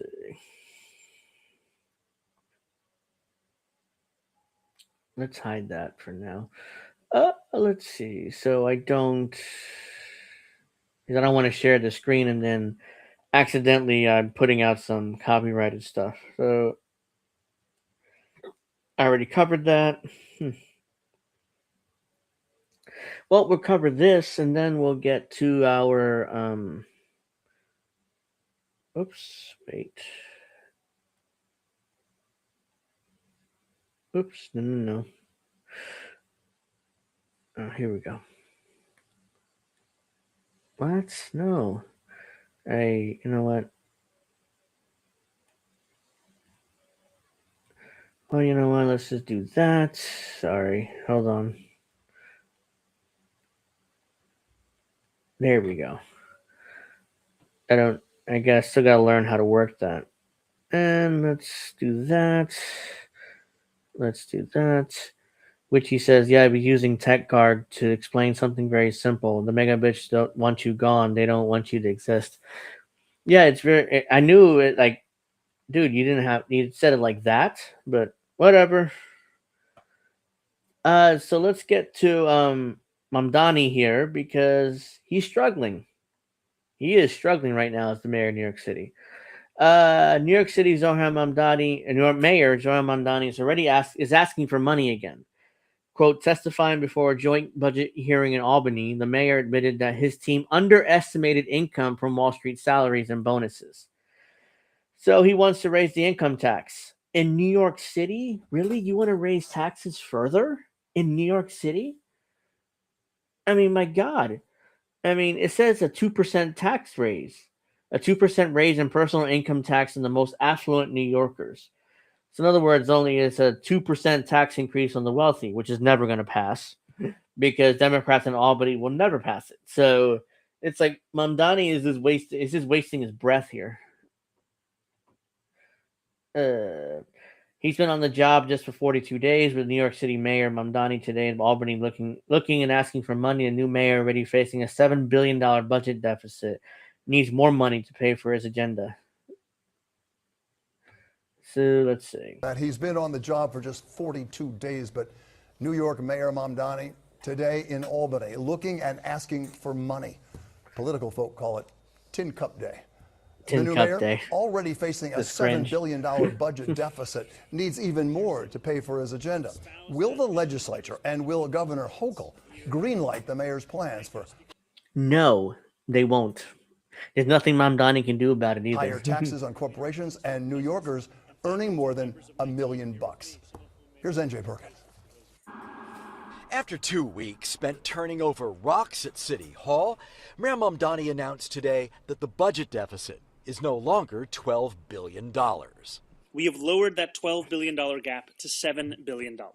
Testifying before a joint budget hearing.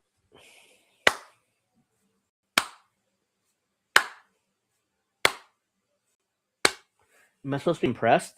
You still have a $7 billion budget deficit. Like, I'm supposed to be impressed by that? Come on. In Albany, the mayor admitted that his team had underestimated income from Wall Street salaries and bonuses. Oh, shocker. You underestimated the tax money coming in from Wall Street and billionaires in their salaries? I mean, how moronic is that? I mean, here's the thing, and I'll probably talk about this more after the video is over. Here's the thing.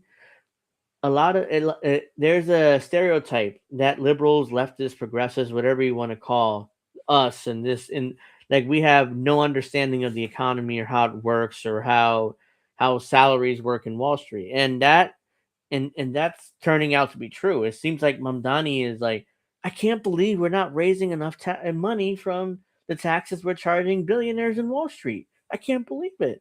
Now I've got to go and ask money from Albany in order to fund the free buses that I promised, and the more free grocery stores, or this stuff and the third, whatever, free babysitting, that service. So yeah, good luck trying to get that money. Identified $1 billion in efficiencies, but insisted that it's not nearly enough. I believe that the wealthiest individuals and most profitable corporations should contribute a little bit more so that everyone can live. Well, they won't contribute a little bit more. Even if you raise their taxes, they'll find a way around it. Lives of dignity. That's why, along with raising the corporate tax, I'm asking for a 2% raise in personal income taxes on the most affluent New Yorkers. So this is what's going to happen when they hear that. Really? You want to raise taxes? Yeah, that's not going to happen. Yeah, come back with a serious proposal, young man. Because Mamdani's like 34 years old. So, like, come back with a serious proposal. Like, yeah, take that proposal. Go on the Young Turks. Go on Crystal Kyle and Friends. They'll take you seriously, not us. But the mayor's request raised more than a few eyebrows. We can't keep raising taxes and have people fleeing. You're talking about free busing. By the way, that woman was a Democrat. So you see the D next to her name. These are Democrats here. And have people fleeing. You're talking about. So yeah, you can't keep raising taxes because the rich will leave, and then what? We're screwed.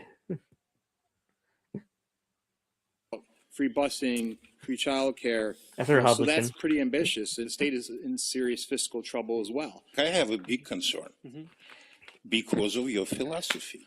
Your philosophy. Do you have any concern about that? I am confident that people will continue to stay in the city. There's no doubt in my mind that what should be. I love the arrogance. Like, oh, there's no doubt in my mind that they won't leave New York City. Good luck. I mean, I wouldn't press my luck on that. Driving all of our politics are the needs of working people. Even those who agreed with Mamdani had questions of their own. All right, well, we'll grow the pie, and we need to make sure that you have your priorities in order. Governor Kathy Hochul has ruled out tax increases. Governor Kathy Hochul has ruled out tax increases. So Mamdani's proposal is dead. Like if she doesn't sign into law, even if they pass it in the assembly, it's never going to sign into law. So what's the point? you had to talk to Kathy Hochul first, not go to the assembly begging for money, basically having your tin hat out, like, hey, can I get a few dollars? I need to fund my my welfare state, the expansion of the welfare state. I need to fund that. Give me money. Oh shit! It turns out the governor is against it. I'm telling you, man, New York City's screwed with Mamdani's man. Andrew Ryan of the Citizens Budget Commission says Mamdani shouldn't need higher taxes. Increasing taxes risks alienating and driving away businesses that create jobs and people who disproportionately pay a lot in our taxes that fund our public schools, our police, our sanitation. We need to be competitive. That's why we should hold the line on taxes. Andrew Ryan says the mayor. Oh, don't worry, buddy. It won't raise taxes by a dime even. You and the rich people that fund your organization will be just fine. Can find the money in his own budget. But Mamdani clearly believes that popular support for taxing millionaires is growing and that state lawmakers may be... Even if it's growing, they're not going to actually do it. Even if Mamdani's right, they're not going to do it. So Mamdani's kind of stuck because he's not going to be able to fulfill most of his promises. And if that happens, he probably loses re-election. So his political career will be over before it starts. Underestimating that. At City Hall, N.J. Burke at Channel 7, Eyewitness News. There you go. Mamdani desperately begging for money from Albany. Kathy Hochul basically bitch slapped him and said, no, we're not going to raise taxes. So, big waste of time there. So...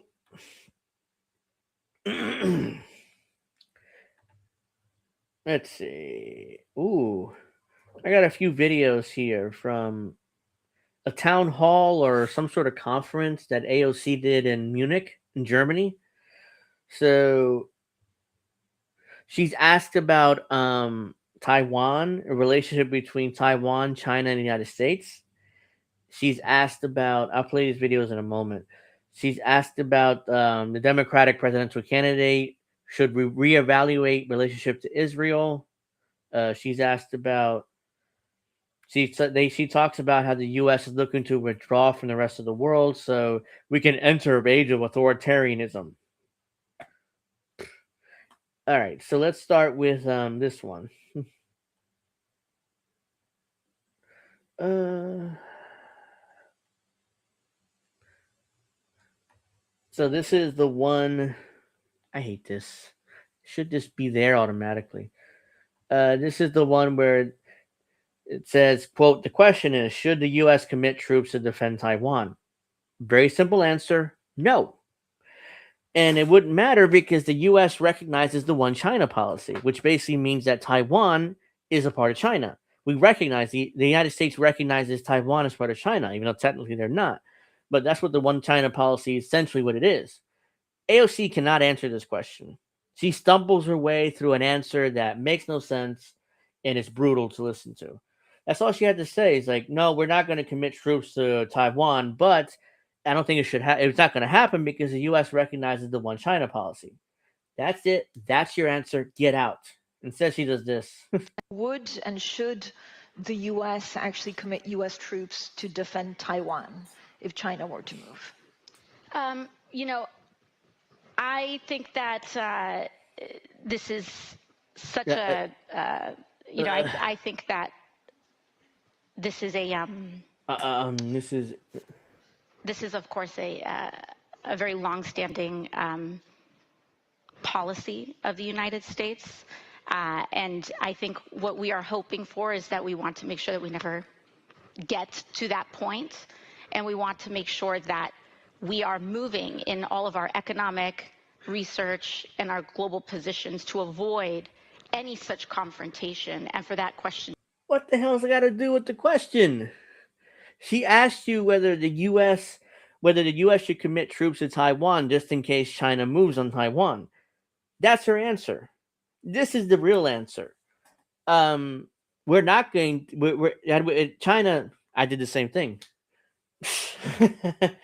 Oh my God. I'm making fun of her for doing that. I did the same thing.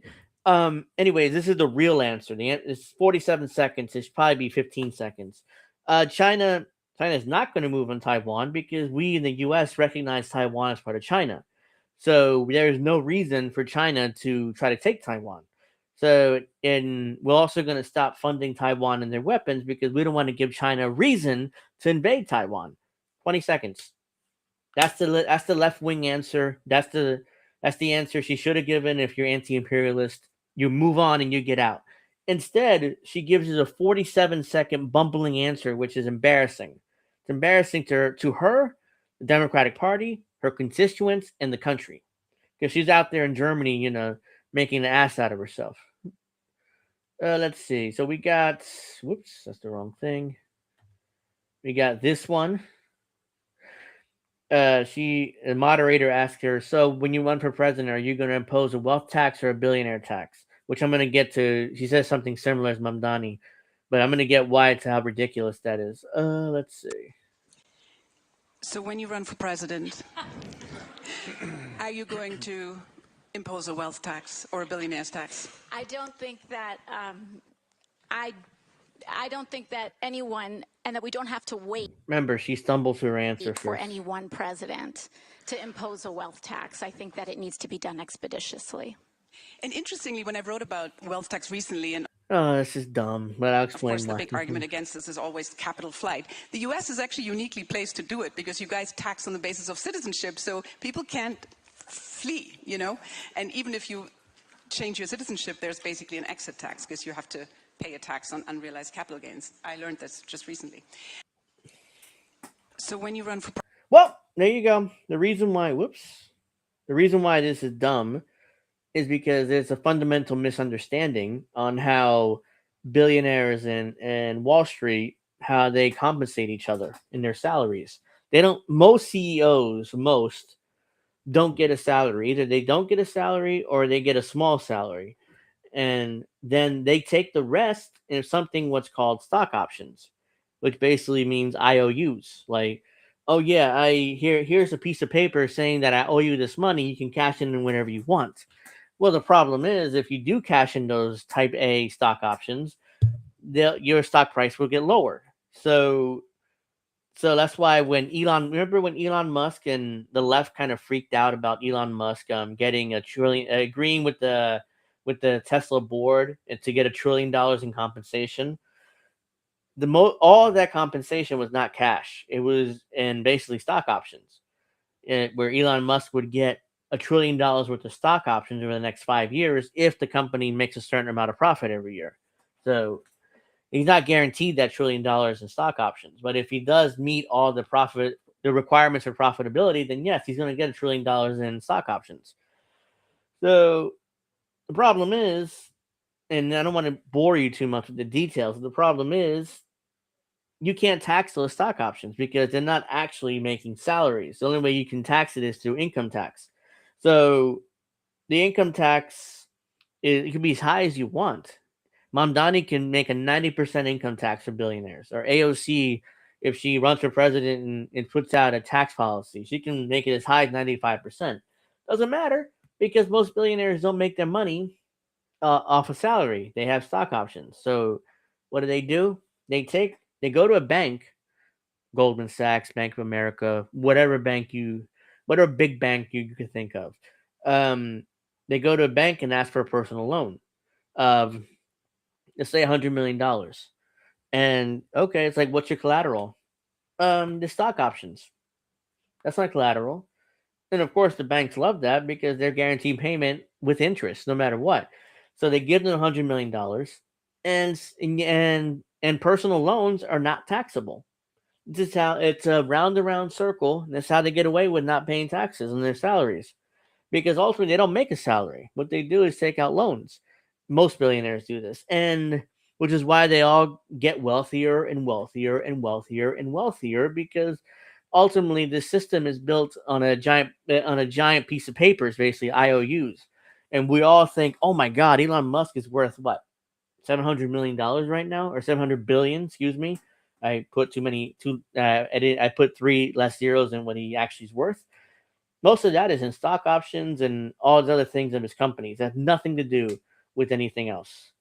Now that I bored the audience enough, let's get to the next AOC video. Here we go. AOC has a horrible answer here. Should the Democratic presidential candidate reevaluate military aid to Israel? So this is AOC's answer. It's not a yes. It's not yes, definitely we should reevaluate military aid to Israel, or yes, we need to cut it. We need to cut the entire thing because the entire thing is giving money to a country that's doing a genocide and ethnic cleansing. Nope. Instead, this is her answer. So first one I saw, and then we'll go to the third row. Hello, thank you so much for the interesting conversation. My name is Hagar. I'm from Israel. I'm a journalist for Haaretz, and my question is for Congresswoman Ocasio-Cortez. I wanted to know if you think that the Democratic presidential candidate in the 2028 elections should reevaluate military aid to Israel. Yes. I mean, to me. No. I mean, no. Like Porky Pig. Nothing. Yes, but no. She's gonna give you a bumbling answer that it's like 90 seconds, and she could have said that in one sentence. Yes, we need to reevaluate the relationship with Israel, and yes, we need to defund them. One sentence, but no, she's gonna give you a bunch of gobbledygook and bullcrap. This isn't just about a presidential election. Personally, I think that the United States has an obligation to uphold its own laws, particularly Leahy laws. And I think that... I don't know what the Leahy laws are. I'm not sure if she's mispronouncing it or she's just making it up out of whole cloth. Like, I don't know. Personally, that the idea of completely unconditional aid, no matter what one does not make sense. I think it enabled a genocide in Gaza, and I think that we have thousands of women and children dead that was completely avoidable. And so I believe that enforcement of our own laws through the Leahy laws, which requires conditioning aid in any circumstance when you see gross human rights violations, is appropriate. That was her answer. All you needed was one or two sentences there. Instead, she desperately tried to bumble her way through her answer, like trying to both sides it. It's like, no, yeah, we definitely need to cut it, but at the same time, Israel this and Israel that. And please, Nancy Pelosi, don't yell at me again. Remember when Nancy Pelosi yelled at her when she voted present or she voted no? And she cried like a baby on the House floor. Nancy Pelosi yelled at her. Remember that? That's what she was traumatized by that. So like with Israel, well, yeah, we definitely have to cut their funding, but at the same time, don't yell at me, Nancy. I'm sorry. She definitely traumatized by Nancy. That time she yelled at her in the House floor. So let's see here. What else? I got one more, I think. Yeah, I do. So Natalie has, hold on. Let me see. You know what? Let me get rid of this first. Because let me see whether I can. I'll get to that last video. It's just. Leahy law refers to two permanent U.S. statutory provisions enacted in the late 1990s that prohibit the Departments of State and Defense from providing military assistance to foreign security forces. There is credible information that they have committed gross violation of human rights such as torture, extrajudicial killings, and rape. Okay, well, yeah, now, okay, so it's real. I thought she maybe either made it up or something because AOC is kind of a fool. So, but thank you for that, Natalie. I mean, I learned something there. But let's see. Let's get back to this. Whoops.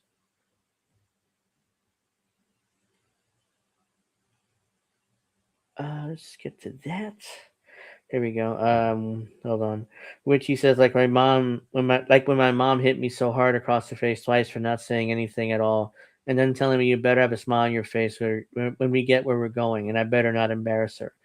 Something like that. Yeah, Nancy didn't slap AOC, but he did yell at her in front of the entire House caucus. So of course she voted present and then started crying to, I think it was, who was it? Was it Rashida Tlaib or somebody from the squad, was kind of consoling her during that.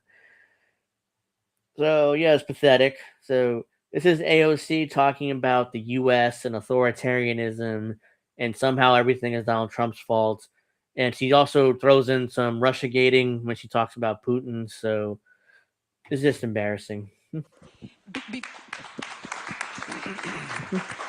Just a 20-second follow-up, really, just quick. Are there any particular institutions that a Democratic administration would want to save? Like your voters, is it NATO? Is it the Climate Accord? Is it the Iran?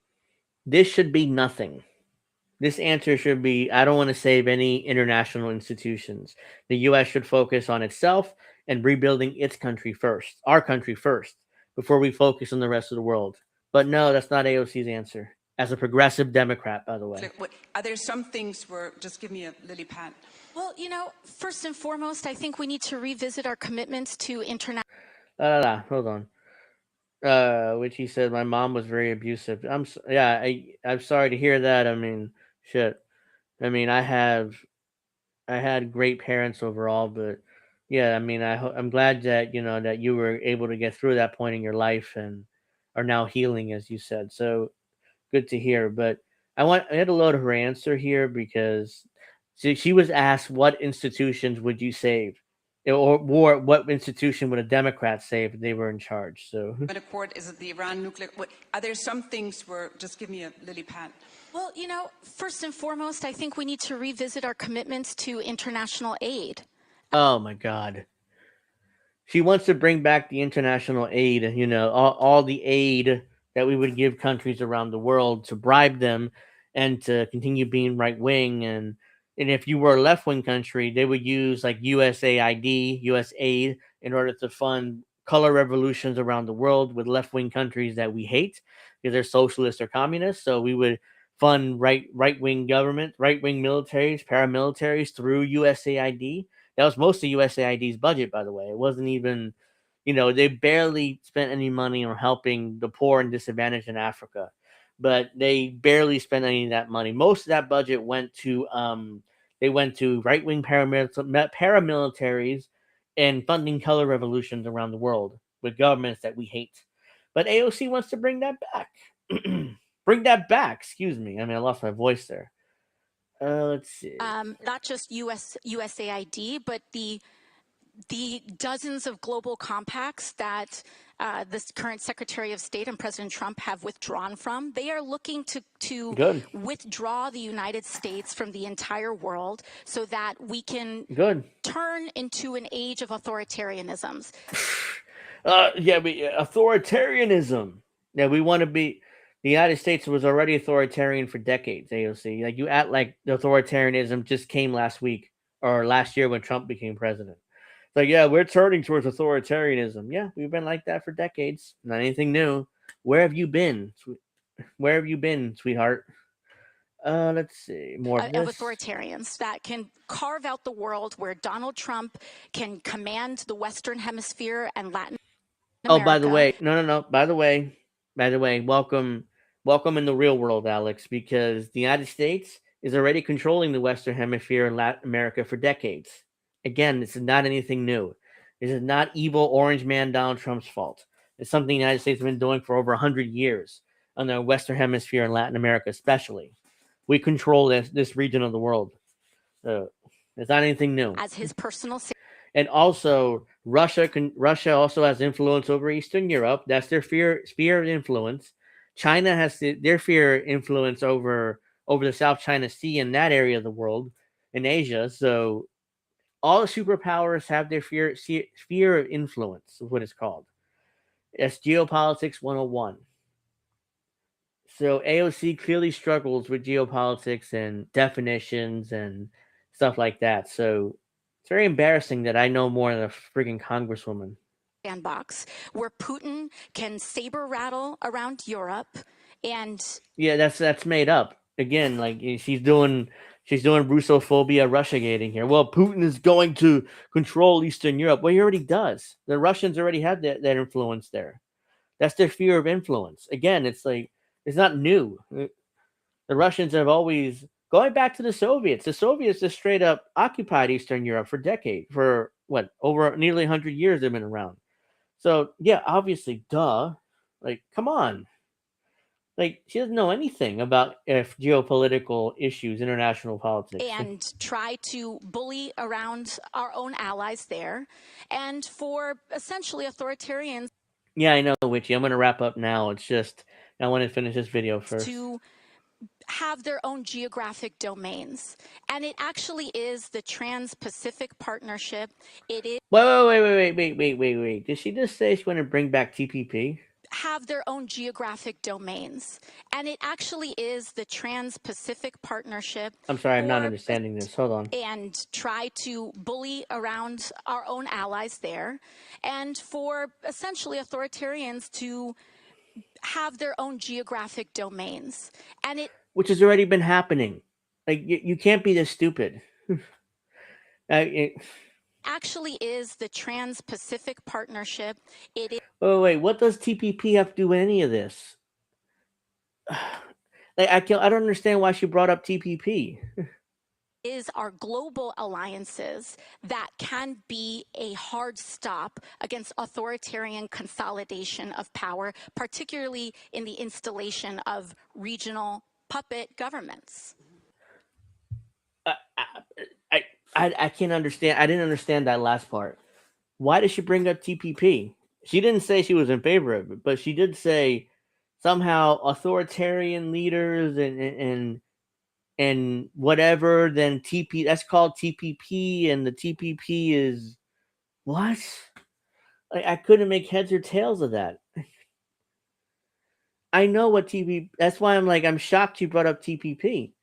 I'm like, wait, is she in favor of TPP, or let's try to make heads or tails of this, because I can't make head or tails of this.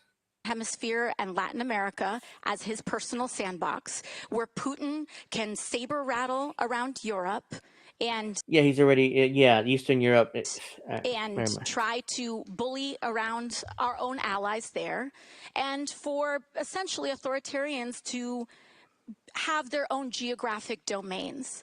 Which has already been happening. So she talks about authoritarians having their own geographic locations or whatever she just said there. Then she brings up TPP here somehow, which... And it actually is the Trans-Pacific Partnership. It is our global alliances that can be a hard stop against authoritarian consolidation of power. Wait. So if I understand this, I think I understand this. TPP is somehow supposed to stop authoritarianism around the world. Is that what I understood? If that's what you guys understood too, that's what I seem to have gotten from that. So AOC just came out she's pro TPP now. Like the progressive left-wing Democrat who was elected by a Justice Democrat nearly 10 years ago now is coming out pro TPP. That's the way I understood it, at least. That's the way I understood that. Let me watch this one more time. It is our actually is the Trans-Pacific Partnership. It is our global alliances. It's a global alliance that can be a hard stop. That can be a hard stop against authoritarian consolidation. That sounds stupid, but let me translate from idiocy to English here. Basically, what she's saying is that TPP can't stop authoritarianism around the world. That's all she's saying there. So AOC is pro TPP. I wonder when the Young Turks or Kyle Kalinske or any of the left wingers who love her will play this video and call her out for this. Not gonna happen. You shouldn't hold your breath for that. But AOC gave me a headache, and I'm done. Let's see. Literally says TPP is a bunch of rules limiting our vassals. Wait, stop sharing. I don't need to see my screen anymore. TPP is a bunch of rules limiting the freedom of our vassals. It's corporate authoritarianism. Exactly what it is. And Witchy did say that, but both of you said it, and both of you are correct. Witchy also says he's trying to be Obama. Yeah. But Obama was smart and, could put together proper sentences that people can understand. So that's the difference. Even though I didn't like Obama, but he was smart. That's we gotta acknowledge that fact. So yeah, that's all I got for you guys this week. So hope everybody enjoyed the show by myself for the first time in a long time. Make sure you give me a like and subscribe. Losing my voice. Like and subscribe. Check out Pro Wrestling Talk. I expect to air tomorrow at 8 o'clock. I assume Witchy said she would do the show, so hopefully she feels up to it tomorrow. But next week I expect to be back with Witchy and Alex and the crew. And unfortunately, people either sick or couldn't come on or had other commitments, so I'm by myself.